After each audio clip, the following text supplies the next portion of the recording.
ಓಂ ಅಜ್ಞಾನತಿಮಿರಾಂಧಸ್ಯ ಜ್ಞಾನಾಂಜನಶಲಾಕಯಾ ಚಕ್ಷುರುನ್ಮೀಲಿತಂ ಯೇನ ತಸ್ಮೈ ಶ್ರೀಗುರವೇ ನಮಃ. ಶ್ರೀಚೈತನ್ಯಮನೋಭೀಷ್ಟಂ ಸ್ಥಾಪಿತಂ ಯೇನ ಭೂತಲೆ ಸ್ವಯಂ ರೂಪಾ ಕದಾ ಮಹ್ಯಂ ದದಾತಿ ಸ್ವಪದಾಂತಿಕಂ. ವಂದೇಹಂ ಶ್ರೀಗುರು ಶ್ರೀಯುತಾಪದಕಮಲಂ ಶ್ರೀಗುರೂನ್ ವೈಷ್ಣವಾಂಶ್ಚ ಶ್ರೀರೂಪಂ ಸಾಗ್ರಜಾತಂ ಸಹಗಣರಘುನಾಥಾನ್ವಿತಂ तं ಸಜೀವಂ ಸಾದ್ವೈತಂ ಸಾವಧೂತಂ ಪರಿಜನಸಹಿತಂ ಕೃಷ್ಣಚೈತನ್ಯದೇವಂ ಶ್ರೀರಾಧಾ ಕೃಷ್ಣಪಾದಾನ್ ಸಹಗಣಲಲಿತಾ ಶ್ರೀವಿಶಾಖಾನ್ವಿತಾಂಶ್ಚ.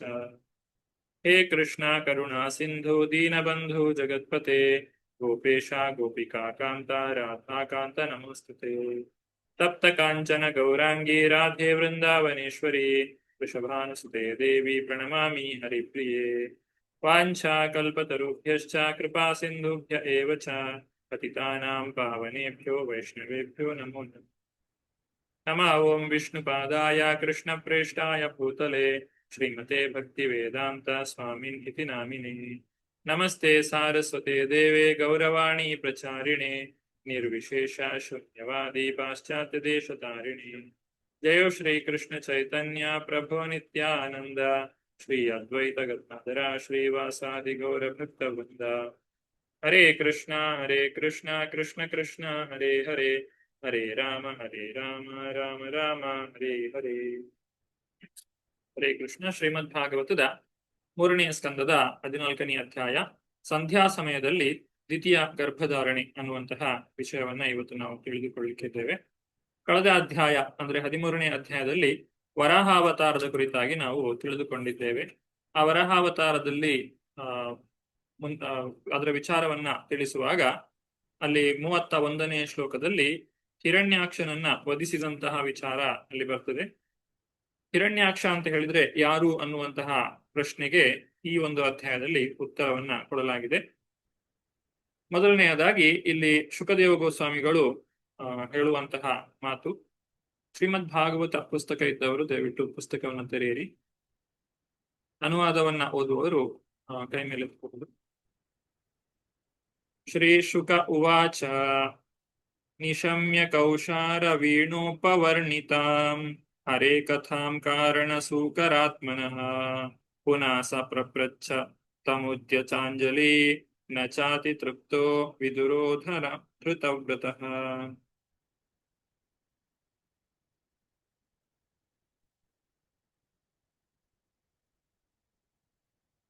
ಚಿತ್ರಮೋಹಿನಿ ಮಾತಾಜಿ. ಹರೇ ಕೃಷ್ಣ.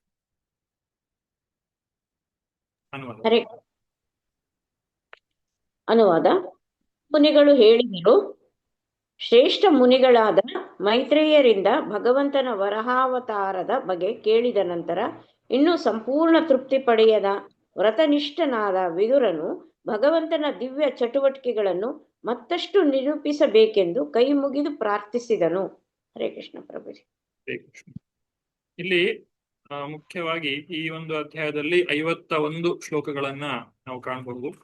ಈ 51 ಶ್ಲೋಕದಲ್ಲಿ ಮೊದಲ 4 ಶ್ಲೋಕಗಳೇನಿದೆ ಅದು ವಿದುರ ಮೈತ್ರೇಯರಲ್ಲಿ ಕೇಳುವಂತಹ ಪ್ರಶ್ನೆ. ಅಂದ್ರೆ ಇನ್ನಷ್ಟು ಭಗವಂತನ ಬಗ್ಗೆ ತಿಳಿದುಕೊಳ್ಳಬೇಕು ಅನ್ನುವಂತಹ ಆಸೆಯನ್ನ ಇಲ್ಲಿ ವಿದುರನು ಮೈತ್ರೇಯರ ಮುಂದೆ ಇಡುವಂತಹದ್ದು. ಹಾಗಾಗಿ ಇಲ್ಲಿ ಮೈತ್ರೇಯರಿಂದ ಇನ್ನಷ್ಟು ವಿಚಾರಗಳನ್ನ ವರಹಾವತಾರದ ಕುರಿತಾಗಿ ಕೇಳಿ ಆಯ್ತು. ಮತ್ತೆ ಮುಂದಕ್ಕೆ ಇನ್ನಷ್ಟು ಭಗವಂತನ ದಿವ್ಯವಾದಂತಹ ಚಟುವಟಿಕೆಗಳನ್ನ ತಿಳಿಸಿಕೊಡಿ ಅಂತ ಹೇಳಿ ಕೇಳುವಂತಹ ಒಂದು ವಿಚಾರವನ್ನ ಶುಕಮುನಿಗಳು ಇಲ್ಲಿ ಪರೀಕ್ಷಿತ ಮಹಾರಾಜನಿಗೆ ಹೇಳ್ತಾ ಇದ್ದಾರೆ. ಹಾಗೆ ಆ ವಿದುರನು ಕೇಳಿದಂತಹ ಪ್ರಶ್ನೆ ಯಾವುದು ಅನ್ನೋದನ್ನ ನಾವು ಮುಂದಿನ ಶ್ಲೋಕದಲ್ಲಿ ನೋಡ್ತಾ ಇದ್ದೇವೆ. ತೇನೈವತು ಮುನಿಶ್ರೇಷ್ಠ ಹರಿಣ ಯಜ್ಞಮೂರ್ತಿನ ಆದಿದೈತ್ಯೋ ಹಿರಣ್ಯಾಕ್ಷೋ ಹತ ಇತ್ಯನುಶುಶ್ರುಮ. ಚಂದ್ರಿಕಾ ಮಾತಾಜಿ. ಹರೇ ಕೃಷ್ಣ ಪ್ರಭುಜಿ. ವಿದುರನು ಹೇಳಿದನು, ಶ್ರೇಷ್ಠ ಮುನಿಗಳ ನಡುವೆ ಮುಖ್ಯರಾದ ಮುನಿವರಿಯರೇ, ಮೂಲ ದಾನವನಾದ ಹಿರಣ್ಯಾಕ್ಷನು ಯಜ್ಞಗಳ ಅದೇ ರೂಪದ ದೇವೋತ್ತಮ ಪರಮ ಪುರುಷ ವರಾಹನಿಂದ ಹತನಾದನೆಂದು ಗುರು ಶಿಷ್ಯ ಪರಂಪರೆಯ ಮೂಲಕ ಕೇಳಿ ತಿಳಿದಿದ್ದೇನೆ. ಹರೇ ಕೃಷ್ಣ ಪ್ರಭುಜಿ. ಹರೇ ಕೃಷ್ಣ. ಇಲ್ಲಿ ಗುರು ಶಿಷ್ಯ ಪರಂಪರೆಯಿಂದ ಕೇಳಿ ತಿಳಿದಿದ್ದಾರೆ. ಹಾಗೆ ಹಿಂದಿನ ಅಧ್ಯಾಯದಲ್ಲಿಯೂ ಕೂಡ ಅದನ್ನ ತಿಳಿಸಲಾಗಿದೆ 31ನೇ ಶ್ಲೋಕದಲ್ಲಿ. ಇದನ್ನ ಹಿಂದೆ ತಿಳಿಸಲಾಗಿದೆ. ಆದ್ರೆ ಅಲ್ಲಿ ಯಾವುದೇ ವಿವರವನ್ನ ಕೊಡ್ಲಿಲ್ಲ. ಅದಕ್ಕಾಗಿ ಇಲ್ಲಿ ಹೆಚ್ಚಿನ ವಿವರಣೆಗಾಗಿ ಮತ್ತೆ ವಿದುರನು ಮೈತ್ರೇಯರಲ್ಲಿ ಪ್ರಶ್ನೆಯನ್ನ ಕೇಳ್ತಾ ಇರುವಂತ ವಿದುರನಿಗೆ ಮೈತ್ರೇಯರು ಈ ಪ್ರಶ್ನೆಗೆ ಉತ್ತರವನ್ನ ಕೊಡುವ ಮುಖಾಂತರವಾಗಿ ನಮಗೂ ಕೂಡ ಈ ವಿಚಾರವು ತಿಳಿಯಲಿಕ್ಕೆ ಸಾಧ್ಯವಾಗಿದೆ. ಮುಂದುವರಿಸ್ತಾ 3ನೆಯ ಶ್ಲೋಕ. ತಸ್ಯ ಚೋದ್ಧರತಾಕ್ಷೋಣೀಂ ಸ್ವದಂಶ್ರಾಗ್ರೇಣ ಲೀಲಯಾ ದೈತ್ಯ ರಾಜಸ್ಯ ಚ ಬ್ರಹ್ಮನ್ ಕಸ್ಮಾಧೇತೋರಭೂನ್ ಹೃದಃ. ಉಮಾ ಮಾತಾಜಿ, ಹರೇ ಕೃಷ್ಣ. ಹರೇ ಕೃಷ್ಣ ಪ್ರಭುಜಿ. ಅನುವಾದ ಪ್ರಭುಪಾದರಿಂದ. ಪ್ರಭುಪಾದ್ ಕಿ ಜೈ. ಹೇ ಬ್ರಾಹ್ಮಣರೇ, ಭಗವಂತನು ತನ್ನ ಲೀಲೆ ಎಂಬಂತೆ ಭೂಮಿಯನ್ನು ಎತ್ತುತ್ತಿರುವಾಗ ವರಾಹ ಹಾಗೂ ದೈತ್ಯರಾಜನ ನಡುವೆ ಯುದ್ಧ ನಡೆಯಲು ಕಾರಣವೇನು? ಹರೇ ಕೃಷ್ಣ ಪ್ರಭುಜಿ. ಶ್ರದ್ಧಾನಾಯ ಭಕ್ತಾಯ ಬ್ರೂಹಿ ತಜ್ಜನ್ಮ ವಿಸ್ತರಂ ಋಷೇನ ತೃಪ್ಯತಿ ಮನ ಪರಂ ಕುತೂಹಲಂ ಹಿಮೇ. ಚಿತ್ರಮೋಹಿನಿ ಮಾತಾಜಿ. ಹರೇ ಕೃಷ್ಣ. ನನ್ನ ಮನಸ್ಸು ಅತೀವ ಕುತೂಹಲ ತಾಳಿದೆ. ಭಗವಂತನ ಆವಿರ್ಭಾವದ ನಿರೂಪಣೆ ಕೇಳಿ ನನ್ನ ಮನಸ್ಸು ತಣಿದಿಲ್ಲ. ಆದ್ದರಿಂದ ಶ್ರದ್ಧಾವಂತನಾದ ಈ ಭಕ್ತನಿಗೆ ದಯವಿಟ್ಟು ಈ ಬಗ್ಗೆ ಮತ್ತಷ್ಟು ಹೆಚ್ಚು ಹೆಚ್ಚು ಹೇಳಿರಿ. ಹರೇ ಕೃಷ್ಣ. ಹರೇ ಕೃಷ್ಣ. ನಾವು ಸಾಮಾನ್ಯವಾಗಿ ಭಗವಂತನ ಲೀಲೆಗಳನ್ನ ಕೇಳಿದ ನಂತರ ಮತ್ತೆ ಮತ್ತೆ ಕೇಳಬೇಕು ಅನ್ನುವಂತಹ ಒಂದು ಆಸೆಯನ್ನ ಇಟ್ಕೊಂಡಿರುವುದಿಲ್ಲ. ಸಾಮಾನ್ಯವಾಗಿ ಈಗ ಹಿರಣ್ಯಾಕ್ಷ ಹಿರಣ್ಯಕಶಿಪುವಿನ ಕಥೆ ಅಥವಾ ಪ್ರಹ್ಲಾದ ಚರಿತ್ರೆ, ಧ್ರುವ ಚರಿತ್ರೆ, ಇದು ನಮಗೆ ಗೊತ್ತಿದೆ ಅನ್ನುವಂತಹ ಒಂದು ಮನಸ್ಥಿತಿ ನಮಗೆ ಬರ್ತದೆ. ಆದ್ರೆ ಇಲ್ಲಿ ಹಿಂದೆ 2ನೇ ಶ್ಲೋಕದಲ್ಲಿ ವಿದುರನು ಹೇಳಿದ ಹಾಗೆ ಹಿರಣ್ಯಾಕ್ಷನ ಬಗ್ಗೆ ಹಿಂದೆ ಗುರು ಶಿಷ್ಯ ಪರಂಪರೆಯಿಂದ ಕೇಳಿ ತಿಳಿದಿದ್ದೇನೆ ಅಂತ ಹೇಳಿದ್ರು ಕೂಡ 4ನೇ ಶ್ಲೋಕದಲ್ಲಿ ತಿಳಿಸ್ತಾ ಇರುವಂತದ್ದು ಏನು ಅಂತ ಹೇಳಿದ್ರೆ, ನನಗೆ ಇನ್ನಷ್ಟು ಭಗವಂತನ ಬಗ್ಗೆ ತಿಳಿದುಕೊಳ್ಳುವಂತಹ ಒಂದು ಆಸೆ, ಆ ಒಂದು ಶ್ರದ್ಧೆ ಇದೆ. ಅದರಿಂದ ಅದನ್ನ ಕೇಳಿ ಸಾಕು ಅಂತ ಹೇಳಿ ಅನ್ನಿಸ್ತಾ ಇಲ್ಲ, ಇನ್ನಷ್ಟು ಕೇಳಬೇಕು ಅನ್ನುವಂತಹ ಒಂದು ಉತ್ಕಟ ಇಚ್ಛೆಯನ್ನ ಇಲ್ಲಿ ವಿದುರನು ಮೈತ್ರೇಯರ ಮುಂದೆ ಇಡ್ತಾ ಇರುವಂತಹದ್ದು. ಇದೇ ರೀತಿಯಾದಂತಹ ಔತ್ಕಂಠ್ಯ ನಮ್ಮಲ್ಲಿಯೂ ಕೂಡ ಇದ್ರೆ ಶ್ರೀಮದ್ ಭಾಗವತವನ್ನ ನಾವು ಇನ್ನಷ್ಟು ಹೆಚ್ಚು ಚೆನ್ನಾಗಿ ಅಧ್ಯಯನ ಮಾಡಲಿಕ್ಕೆ ಸಾಧ್ಯವಾಗ್ತದೆ. ವಿದುರನ ಪ್ರಶ್ನೆಗೆ ಮೈತ್ರೇಯರು ಏನು ಅಂತ ಹೇಳಿ ಉತ್ತರ ಕೊಡ್ತಾರೆ ಅನ್ನೋದನ್ನ ಈಗ ನಾವು ನೋಡೋಣ. ಇಲ್ಲಿ ಮೈತ್ರೇಯರು ಮುಖ್ಯವಾಗಿ 3 ಶ್ಲೋಕಗಳಲ್ಲಿ ಉತ್ತರವನ್ನ ಕೊಡ್ತಾ ಇರುವಂತಹದ್ದು. ಮೊದಲನೇದಾಗಿ ಮೈತ್ರೇಯರು ವಿದುರರು ಇನ್ನಷ್ಟು ಪ್ರಶ್ನೆಗಳನ್ನ ಕೇಳ್ತಾ ಇರುವುದನ್ನ ನೋಡಿ ಅವರನ್ನ ಅಭಿನಂದಿಸ್ತಾರೆ. ನಂತರ ಅವರು ಕೇಳಿದಂತಹ ಪ್ರಶ್ನೆಗೆ ಉತ್ತರವನ್ನ ಕೊಡ್ತಾ ಇರುವಂತಹದ್ದು. ಸಾಧು ವೀರ ತ್ವಯಾ ಪೃಷ್ಟಂ ಅವತಾರ ಕಥಾಂ ಹರೇ ಯತ್ವಂ ಪೃಚ್ಛಸಿ ಮರ್ತ್ಯಾನಾಂ ಮೃತ್ಯುಪಾಶ ವಿಷಾತನೀಂ. ಚಂದ್ರಿಕಾ. ಹರೇ ಕೃಷ್ಣ. ಶ್ರೇಷ್ಠ ಮುನಿಗಳಾದ ಮೈತ್ರೇಯರು ಹೇಳಿದರು, ಹೇ ಯೋಧನೆ, ನೀನು ಕೇಳಿದ ಪ್ರಶ್ನೆಯು ಭಕ್ತನಿಗೆ ಯೋಗ್ಯವಾದದ್ದು, ಏಕೆಂದರೆ ಅದು ದೇವೋತ್ತಮ ಪರಮಪುರುಷನ ಅವತಾರಕ್ಕೆ ಸಂಬಂಧಿಸಿದುದು. ಮರಣ ಹೊಂದುವ ಎಲ್ಲರಿಗೂ ಅವರ ಜನನ ಮರಣದ ಸರಪಳಿಯಿಂದ ವಿಮೋಚನೆ ನೀಡಲು ಈತ ಮೂಲ ಕಾರಣನು. ಹರೇ ಕೃಷ್ಣ. ಇಲ್ಲಿ ಯೋಧನೆ ಅಂತ ಹೇಳಿ ಕರೆದಿದ್ದಾರೆ ವಿದುರನನ್ನ. ಯೋಧ ಅಂತ ಹೇಳಿದ್ರೆ ಯುದ್ಧ ಮಾಡುವವನು. ಆದ್ರೆ ಇಲ್ಲಿ ವಿದುರ ಯುದ್ಧ ಮಾಡ್ತಾ ಇಲ್ಲ. ಹಾಗಾದ್ರೆ ಇಲ್ಲಿ ಯೋಧ ಅನ್ನುವಂತಹ ಮಾತಿನ ಅರ್ಥ ಏನು ಅಂತ ಹೇಳಿದ್ರೆ, ಭಗವಂತನ ಕುರಿತಾಗಿ ನಾವು ತಿಳಿದುಕೊಳ್ಳಲಿಕ್ಕೆ ಹೊರಟಾಗ, ಈ ಆಧ್ಯಾತ್ಮಿಕ ಜೀವನವನ್ನ ನಮ್ಮದಾಗಿಸಿಕೊಂಡಾಗ ಭೌತಿಕವಾದಂತಹ ಪ್ರಕೃತಿಯ ಮೇಲೆ ನಾವು ಯುದ್ಧವನ್ನ ಸಾರಿದ ಹಾಗೆ, ಆ ಯುದ್ಧದಲ್ಲಿ ನಾವು ಮಾಯೆಯ ವಿರುದ್ಧವಾದಂತಹ ಏನು ಯುದ್ಧದಲ್ಲಿ ನಾವೇನು ಹೋರಾಡಬೇಕೋ ಆ ಮಾಯೆ ನಮ್ಮನ್ನ ಪ್ರತಿ ಕ್ಷಣದಲ್ಲಿಯೂ ಕೂಡ ಪರೀಕ್ಷೆ ಮಾಡ್ತಾ ಇರ್ತದೆ. ಯಾಕಂದ್ರೆ ಭಗವಂತನ ಧಾಮಕ್ಕೆ ಹೋಗುವುದು ಅಂತ ಹೇಳಿದ್ರೆ ಅದು ಸಣ್ಣ ಮಾತಲ್ಲ.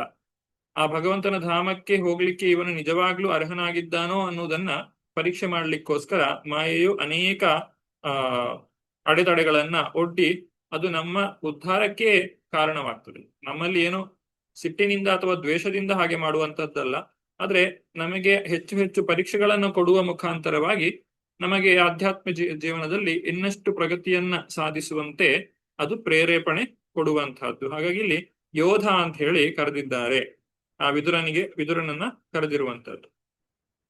ಹಾಗೆ ಮರಣ ಹೊಂದುವ ಎಲ್ಲರಿಗೂ ಅವರ ಜನನ ಮರಣದ ಸರಪಳಿಯಿಂದ ವಿಮೋಚನೆ ನೀಡಲು ಅಂತ ಹೇಳಿದ್ದಾರೆ. ಅಂದ್ರೆ ಇಲ್ಲಿ ಎಲ್ಲರಿಗೂ, ಯಾರಿಗೆ ಮರಣ ಬರುವುದಿಲ್ಲ, ಮರಣ ಬರದೇ ಇರುವವರು ಯಾರೂ ಇಲ್ಲ, ಹುಟ್ಟಿದವರು ಸಾಯಲೇಬೇಕು. ಹಾಗಾಗಿ ಇದು ಎಲ್ಲರಿಗೂ ಸಂಬಂಧಪಟ್ಟದ್ದು ಅನ್ನುವಂತಹ ಅರ್ಥದಲ್ಲಿ ಇಲ್ಲಿ ಮೈತ್ರೇಯರು ಹೇಳ್ತಾ ಇರುವಂತದ್ದು. ಯಾರೆಲ್ಲ ಮರಣ ಬರ್ತದೆ ಅಂತ ಅನ್ನೋದು ಖಂಡಿತವೋ ಅವರೆಲ್ಲರೂ ಕೂಡ ಈ ಭಗವಂತನ ಕುರಿತಾದಂತಹ ವಿಚಾರವನ್ನ ಕೇಳಬೇಕು ಅನ್ನುವುದು ಇಲ್ಲಿ ಮಾತಿನ ತಾತ್ಪರ್ಯವಾಗಿದೆ. ಹಾಗಾದ್ರೆ ಯಾರಾದ್ರೂ ಇದನ್ನ ಪಾಲಿಸಿ ಈಗಾಗಲೇ ಇದರಲ್ಲಿ ಯಶಸ್ಸನ್ನ ಸಾಧಿಸಿದ್ದಾರೋ, ಭಗವಂತನ ಕುರಿತಾಗಿ ಕೇಳುವ ಮುಖಾಂತರ ಯಾರಾದ್ರೂ ಜೀವನದಲ್ಲಿ ಯಶಸ್ಸನ್ನ ಸಾಧಿಸಿದವರು ಇದ್ದಾರಾ ಅನ್ನುವುದನ್ನ ಕೇಳುವುದಾದ್ರೆ ಅದಕ್ಕೆ ಒಂದು ಉದಾಹರಣೆಯನ್ನು ಕೊಟ್ಟು ಮೈತ್ರೇಯರು ವಿವರಿಸ್ತಾರೆ. ಉತ್ತಾನಪಾದನ ಮಗನಾದಂತಹ ಧ್ರುವ ಮಹಾರಾಜನ ಕಥೆಯನ್ನ, ಈ ಕಥೆ ಮುಂದಕ್ಕೆ 4ನೇ ಸ್ಕಂದದಲ್ಲಿ ಬರುವಂತಹದ್ದು. ಆದರೆ ಈ ಒಂದು ಶ್ಲೋಕದಲ್ಲಿ ಧ್ರುವ ಮಹಾರಾಜನ ಉದಾಹರಣೆಯನ್ನ ಕೊಡುವ ಮುಖಾಂತರ ಹೇಗೆ ಧ್ರುವನು ತನ್ನ ಜೀವನವನ್ನ ಸಾರ್ಥಕಗೊಳಿಸಿಕೊಂಡ ನಾರದ ಮುನಿಗಳ ಒಂದು ಮಾರ್ಗದರ್ಶನದಲ್ಲಿ ಅನ್ನುವುದನ್ನ ಇಲ್ಲಿ ತಿಳಿಸಿಕೊಡ್ತಾ ಇದ್ದಾರೆ. ಯಯೋತ್ಥಾನ ಪದ ಪುತ್ರೋ ಮುನಿನಾ ಗೀತಯಾರ್ಭಕಃ ಮೃತ್ಯೋ ಕೃತ್ಯಯೋ ಮೂರ್ಧ್ಯಂಗ್ರೇ ಮಾರುರೋಹ ಹರೇ ಪದಂ. ಉಮಾಕುಲಕರ್ಣಿ ಮತ್ತು ಹರೇ ಕೃಷ್ಣ ಪ್ರಭುಜಿ. ಅನುವಾದ ಪ್ರಭುಪಾದರಿಂದ. ಮುನಿಗಳಿಂದ ಅಂದ್ರೆ ನಾರದರಿಂದ ಈ ವಿಷಯಗಳನ್ನು ಕೇಳಿ ಉತ್ತಾನಪಾದ ರಾಜನ ಮಗನಿಗೆ ಧ್ರುವ ದೇವೋತ್ತಮ ಪರಮ ಪುರುಷನ ಬಗ್ಗೆ ಜ್ಞಾನೋದಯವಾಯಿತು ಮತ್ತು ಆತ ಮೃತ್ಯುವಿನ ತಲೆಯನ್ನು ಮೆಟ್ಟಿ ಭಗವಂತನ ಧಾಮಕ್ಕೆ ಸೇರಿದನು. ಹರೇ ಕೃಷ್ಣ ಪ್ರಭುಜಿ. ಹರೇ ಕೃಷ್ಣ. ಇಲ್ಲಿ ಕಥೆ ಅಂತ ಹೇಳಿದ್ರೆ ಒಂದು ಹಿರಣ್ಯಾಕ್ಷನ ಹುಟ್ಟಿಗೆ ಕಾರಣವಾದಂತಹ ಕಥೆ, ಅದನ್ನ ಇಲ್ಲಿ ವಿದುರನು ಮೈತ್ರೇಯರಲ್ಲಿ ಕೇಳ್ತಾ ಇರುವಂತದ್ದು. ಹಾಗಾಗಿ ಈ ಕಥೆಯನ್ನ ಹೇಳಲಿಕ್ಕೆ ಸೂಕ್ತವಾದಂತಹ ವ್ಯಕ್ತಿ ಯಾರು ಅಂತ ಹೇಳಿದ್ರೆ ಅದು ಬ್ರಹ್ಮದೇವರಿಗೆ ಈ ಎಲ್ಲ ವಿಚಾರಗಳು ಚೆನ್ನಾಗಿ ಗೊತ್ತಿದೆ. ಆ ಕಾರಣಕ್ಕಾಗಿ ಬ್ರಹ್ಮದೇವರ ಮುಖಾಂತರವಾಗಿಯೇ ಇಲ್ಲಿ ನಮಗೆ ಉತ್ತರವನ್ನ ಕೊಡ್ತಾ ಇರುವಂತದ್ದು. 7ನೇ ಶ್ಲೋಕದಲ್ಲಿ ಹೇಳ್ತಾರೆ, ದೇವತೆಗಳಲ್ಲಿ ಅಗ್ರೇಸರನಾದ ಬ್ರಹ್ಮದೇವ, ಬ್ರಹ್ಮನು ಇತರ ದೇವತೆಗಳು ಪ್ರಶ್ನಿಸಿದಾಗ ವಿವರಿಸಿದ ರೀತಿಯಲ್ಲಿ ತುಂಬಾ ಹಿಂದೆಯೇ ಭಗವಂತ ಮತ್ತು ದಾವನವ ಹಿರಣ್ಯಾಕ್ಷ ಇವರ ನಡುವೆ ಯುದ್ಧದ ಈ ಇತಿಹಾಸವನ್ನು ನಾನು ಕೇಳಿದ್ದೇನೆ ಅಂತ ಹೇಳಿ ಆ ಒಂದು ಗುರು ಶಿಷ್ಯ ಪರಂಪರೆಯಿಂದ ಸರಿಯಾದಂತಹ ಪ್ರಮಾಣವನ್ನು ಕೂಡ ಇಲ್ಲಿ ಮೈತ್ರೇಯ ಋಷಿಗಳು ತಿಳಿಸ್ತಾ ಇದ್ದಾರೆ. ನಾವು ಕೂಡ ಆಧ್ಯಾತ್ಮದ ವಿಚಾರವಾಗಿ ಏನೇ ಮಾತನಾಡುವುದಿರ್ಬೋದು ಅಥವಾ ಇನ್ನೊಬ್ಬರಿಗೆ ಹೇಳುವುದಿರ್ಬೋದು, ಅದು ಒಂದು ಸರಿಯಾದಂತಹ ಪ್ರಮಾಣದಲ್ಲಿ ಅದನ್ನ ತಿಳಿಸಬೇಕು. ನಾವು ಎಲ್ಲಿಂದ ಅದನ್ನ ಕೇಳಿದ್ದೇವೆ ಅನ್ನುವುದು ನಮಗೆ ಸ್ಪಷ್ಟವಾಗಿ ತಿಳಿದಿರಬೇಕು. ಮತ್ತು ಏನು ನಾವು ಇನ್ನೊಬ್ಬರಿಗೆ ಹೇಳ್ತೇವೆ ಅದು ಕೂಡ ಶಾಸ್ತ್ರಕ್ಕೆ ಅನುಗುಣವಾಗಿ ಇರಬೇಕು. ಬ್ರಹ್ಮದೇವರ ವಿಚಾರವನ್ನ ತಿಳಿಸಿ ಇಲ್ಲಿ ಮೈತ್ರೇಯ ಮುನಿಗಳು ಕಥೆಯನ್ನ ಪ್ರಾರಂಭಿಸ್ತಾ ಇದ್ದಾರೆ. ಇದು ಪುಸ್ತಕದಲ್ಲಿ 8ನೆಯ ಶ್ಲೋಕ, ಇಲ್ಲಿ 7 ಅಂತಿದೆ. ದಿತಿರ್ದಾಕ್ಷಾಯಣಿ ಕ್ಷತ್ತ ಮಾರೀಚಂ ಕಶ್ಯಪಂ ಪತಿಂ ಅಪತ್ಯ ಕಾಮ ಚಕಮೇ ಸಂಧ್ಯಾಯಾಂ ಹೃಚ್ಛಯಾರ್ದಿತ. ಚಿತ್ರಮೋಹಿನಿಯಲ್ಲಿ ದಕ್ಷಿಣ ಪುತ್ರಿಯಾದ ದಿತಿಯು ಲೈಂಗಿಕ ಭೋಗದ ಬಯಕೆಯಿಂದ ಪೀಡಿತಳಾಗಿ ಮರೀಚಿಯ ಪುತ್ರನಾದ ತನ್ನ ಪತಿ ಕಶ್ಯಪನನ್ನು ಮಗು ಪಡೆಯುವ ಉದ್ದೇಶದಿಂದ ಸಂಧ್ಯಾಕಾಲದಲ್ಲಿ ತನ್ನನ್ನು ಕೂಡುವಂತೆ ಬೇಡಿದಳು. ಹರೇ ಕೃಷ್ಣ. ಹರೇ ಕೃಷ್ಣ. ಈ 8ನೇ ಶ್ಲೋಕದಿಂದ ಮುಂದಕ್ಕೆ ಇನ್ನು 15ನೇ ಶ್ಲೋಕದವರೆಗೆ ಯಾವ ರೀತಿಯಾಗಿ ದಿತಿಯು ಕಶ್ಯಪರಲ್ಲಿ ಪ್ರಾರ್ಥಿಸಿಕೊಳ್ತಾಳೆ ಅನ್ನುವುದನ್ನ ತಿಳಿಸ್ತಾ ಹೋಗುವಂತದ್ದು ಶ್ರೀಮದ್ ಭಾಗವತ. ಇಲ್ಲಿ ಕಶ್ಯಪ ಮುನಿಗಳು ಮತ್ತು ದಿತಿಯ ಒಂದು ಸಂಭಾಷಣೆಯ ಕುರಿತಾಗಿ ನಾವು ನೋಡ್ತಾ ಇದ್ದೇವೆ. ಮುಂದುವರಿಸ್ತಾ 9ನೆಯ ಶ್ಲೋಕ. ಇಷ್ಟಾಗ್ನಿಜಿಹ್ವಂ ಪಯಸಾ ಪುರುಷಂ ಯಜುಷಾಂ ಪತಿಂ ನಿಮ್ಲೋಚ್ಯತ್ಯರ್ಕ ಆಸೀನಂ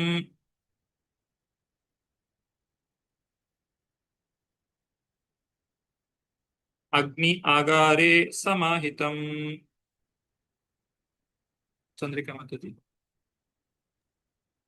ಹರೇ ಕೃಷ್ಣ ಪ್ರಭುಜಿ. ಯಾರ ನಾಲಿಗೆಯೇ ಹೋಮಾಗ್ನಿಯಾಗಿದೆಯೋ ಆ ದೇವೋತ್ತಮ ಪರಮಪುರುಷ ವಿಷ್ಣುವಿಗೆ ಆಹುತಿಯನ್ನು ಅರ್ಪಿಸಿದ ಬಳಿಕ ಸೂರ್ಯನು ಮುಳುಗುತ್ತಿದ್ದ ಆ ಸಮಯದಲ್ಲಿ ಕಶ್ಯಪ ಮುನಿಯು ಸಮಾಧಿಯಲ್ಲಿ ತಲ್ಲೀನನಾಗಿ ಕುಳಿತಿದ್ದನು. ಹರೇ ಕೃಷ್ಣ ಪ್ರಭುಜಿ. ಹರೇ ಕೃಷ್ಣ. ಈ ಸಂಧ್ಯಾ ಸಮಯ ಏನಿದೆ ಅದು ಆಧ್ಯಾತ್ಮಿಕ ಚಟುವಟಿಕೆಗಳನ್ನ ಮಾಡಲಿಕ್ಕೆ ಬಹಳ ಪ್ರಶಸ್ತವಾದಂತಹ ಸಮಯವಾಗಿದೆ. ಅಂತಹ ಸಮಯದಲ್ಲಿ ನಾವು ಭೌತಿಕವಾದಂತಹ ಕಾರ್ಯಗಳಲ್ಲಿ ತೊಡಗಿರಬಾರದು. ಅದು ಉತ್ತಮವಾದಂತಹ ಫಲವನ್ನ ಕೊಡುವುದಿಲ್ಲ. ಹಾಗಾಗಿ ನಾವು ಪ್ರತಿ ಸಂಧ್ಯಾ ಸಮಯದಲ್ಲಿ ಗುರುಗಳನ್ನ ನಮಿಸುವಂತಹದ್ದು ಮತ್ತು ಭಗವಂತನನ್ನ ಪೂಜಿಸುವಂತಹ ಒಂದು ಕಾರ್ಯವನ್ನ ನಾವು ಮಾಡ್ತೇವೆ. ಅದಕ್ಕೆ ನಾವು ಗುರುವಷ್ಟಕದಲ್ಲಿ ಹೇಳ್ತೇವೆ, ಧ್ಯಾಯನ್ಸ್ತು ವಂಸ್ತಸ್ಯ ಯಶಸ್ತ್ರಿ ಸಂಧ್ಯಂ ಅಂತೇಳಿ. ತ್ರಿಸಂಧ್ಯದಲ್ಲಿ ನಾವು ಗುರುಗಳನ್ನ ಮತ್ತೆ ಭಗವಂತನನ್ನ ನೆನೆಯಬೇಕು. ಬೆಳಗ್ಗೆ, ಮಧ್ಯಾಹ್ನ ಮತ್ತೆ ಸಂಜೆ 3 ಹೊತ್ತು ಭಗವಂತನನ್ನ ನೆನೆಯುವಂತಹ ಒಂದು ಕ್ರಮ. ಇಂತಹ ಒಂದು ಸಮಯದಲ್ಲಿ ಲೈಂಗಿಕ ಕ್ರಿಯೆಗಳಲ್ಲಿ ತೊಡಗುವುದು ಅಥವಾ ಯಾವುದೇ ಭೌತಿಕವಾದಂತಹ ಚಟುವಟಿಕೆಗಳಲ್ಲಿ ತೊಡಗಬಾರದು. ಅಂತಹ ಸಮಯದಲ್ಲಿ ಮಲಗಿ ನಿದ್ದೆ ಮಾಡುವಂಥದ್ದು ಅಥವಾ ಊಟ ಮಾಡುವಂಥದ್ದು, ಈ ರೀತಿಯಾದಂತಹ ಕಾರ್ಯಗಳನ್ನ ಮಾಡಬಾರದು ಅಂತ ಹೇಳಿ ಹೇಳ್ತಾರೆ. ಆದ್ರೆ ಇಲ್ಲಿ ದಿತಿಯು ಇದೇ ಒಂದು ಕಾರಣಕ್ಕಾಗಿ ಆಕೆಯು ಒಂದು ರಾಕ್ಷಸನಿಗೆ ಜನ್ಮ ಕೊಡುವಂತಹ ಒಂದು ಸಂದರ್ಭ ಬರ್ತದೆ. ಏಷ ಮಾಂ ತ್ವತ್ಕೃತೆ ವಿದ್ವನ್ ಕಾಮ ಆತ್ತ ಶರಾಸನ ತುನೋತಿ ದೀನಾಂ ವಿಕ್ರಮ್ಯ ರಂಭಾಮಿವ ಮತಂಗಜಃ. ಹರೇ ಕೃಷ್ಣ ಪ್ರಭುಜಿ. ಅನುವಾದ ಪ್ರಭುಪಾದರಿಂದ ಪ್ರಪಾದಿದೆ. ಆ ಸ್ಥಳದಲ್ಲಿ ಚೆಲುವೆಯಾದ ದಿತಿಯು ತನ್ನ ಬಯಕೆಯನ್ನು ವ್ಯಕ್ತಪಡಿಸಿದಳು. ಎಲೆ ವಿದ್ವಾಂಸರೇ, ಮದ್ದಾನೆಯು ಬಾಳೆಗಿಡವನ್ನು ಧ್ವಂಸ ಮಾಡುವಂತೆ ಮನ್ಮಥವನ್ನು ತನ್ನ ಬಾಣಗಳನ್ನು ಬಿಟ್ಟು ನನ್ನನ್ನು ಬಲವಂತವಾಗಿ ಪೀಡಿಸುತ್ತಿದ್ದಾನೆ. ಹರೇ ಕೃಷ್ಣ ಪ್ರಭುಜಿ. ಹರೇ ಕೃಷ್ಣ. ಈ ರೀತಿ ದಿತಿಯು ಕಶ್ಯಪರಲ್ಲಿ ಪ್ರಾರ್ಥನೆಯನ್ನು ಮಾಡ್ಕೊಳ್ತಾ ಇರುವಂತದ್ದು. ಕಶ್ಯಪರು ಏನ್ ಮಾಡ್ತಾ ಇದ್ದಾರೆ, ಅವರು ಹೋಮಾಗ್ನಿಯಲ್ಲಿ ಆಹುತಿಯನ್ನ ಕೊಡ್ತಾ ಇದ್ದಾರೆ. ಆ ಆಹುತಿಯನ್ನ ಕೊಟ್ಟ ನಂತರ ಅಲ್ಲಿಗೆ ಆಗಮಿಸಿದಂತಹ ದಿತಿಯು ಇಲ್ಲಿ ಪ್ರಾರ್ಥನೆಯನ್ನ ಮಾಡ್ತಾ ಇರುವಂತದ್ದು. ನಾನಾ ರೀತಿಗಳಲ್ಲಿ ದಿತಿ ಕಶ್ಯಪರಲ್ಲಿ ಪ್ರಾರ್ಥನೆಯನ್ನ ಮಾಡ್ತಾಳೆ. ದಿತಿಯು ಏನು ಹೇಳ್ತಾಳೆ ಅಂತ ಹೇಳಿದ್ರೆ, ಆಕೆಯ ಅಕ್ಕ ತಂಗಿಯರು ಅಂದ್ರೆ ಅವರು 13 ಜನ ಕಶ್ಯಪರನ್ನ ವಿವಾಹವಾಗಿದ್ದಾರೆ. ಅವರಿಗೆಲ್ಲ ಮಕ್ಕಳಿದ್ದಾರೆ. ಆದ್ರೆ ದಿತಿಯು ತನಗೆ ಪುತ್ರ ಸಂತಾನವನ್ನ ನೀಡಬೇಕು ಅಂತ ಹೇಳಿ ತನ್ನ ಪತಿಯಲ್ಲಿ ಪ್ರಾರ್ಥನೆಯನ್ನ ಮಾಡಿಕೊಳ್ಳುವಂಥದ್ದು.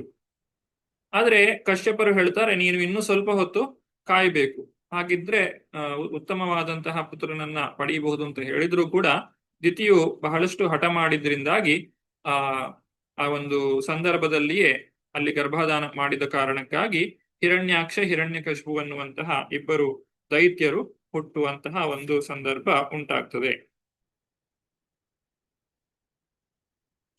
ಭಾವಾರ್ಥ 13ನೇ ಶ್ಲೋಕದ ಭಾವಾರ್ಥದಲ್ಲಿ ಶ್ರೀಲ ಪ್ರಭುಪಾದರು ಹೇಗೆ ಹೆಣ್ಣು ಮಕ್ಕಳಿಗೆ ತನ್ನ ಗಂಡನನ್ನ ಆಯ್ಕೆ ಮಾಡಿಕೊಳ್ಳುವಂತಹ ಸ್ವಾತಂತ್ರ್ಯ ಹಿಂದೆ ಪುರಾಣ ಕಾಲದಲ್ಲಿಯೂ ಇತ್ತು ಅನ್ನುವುದನ್ನ ತಿಳಿಸಿಕೊಡ್ತಾರೆ.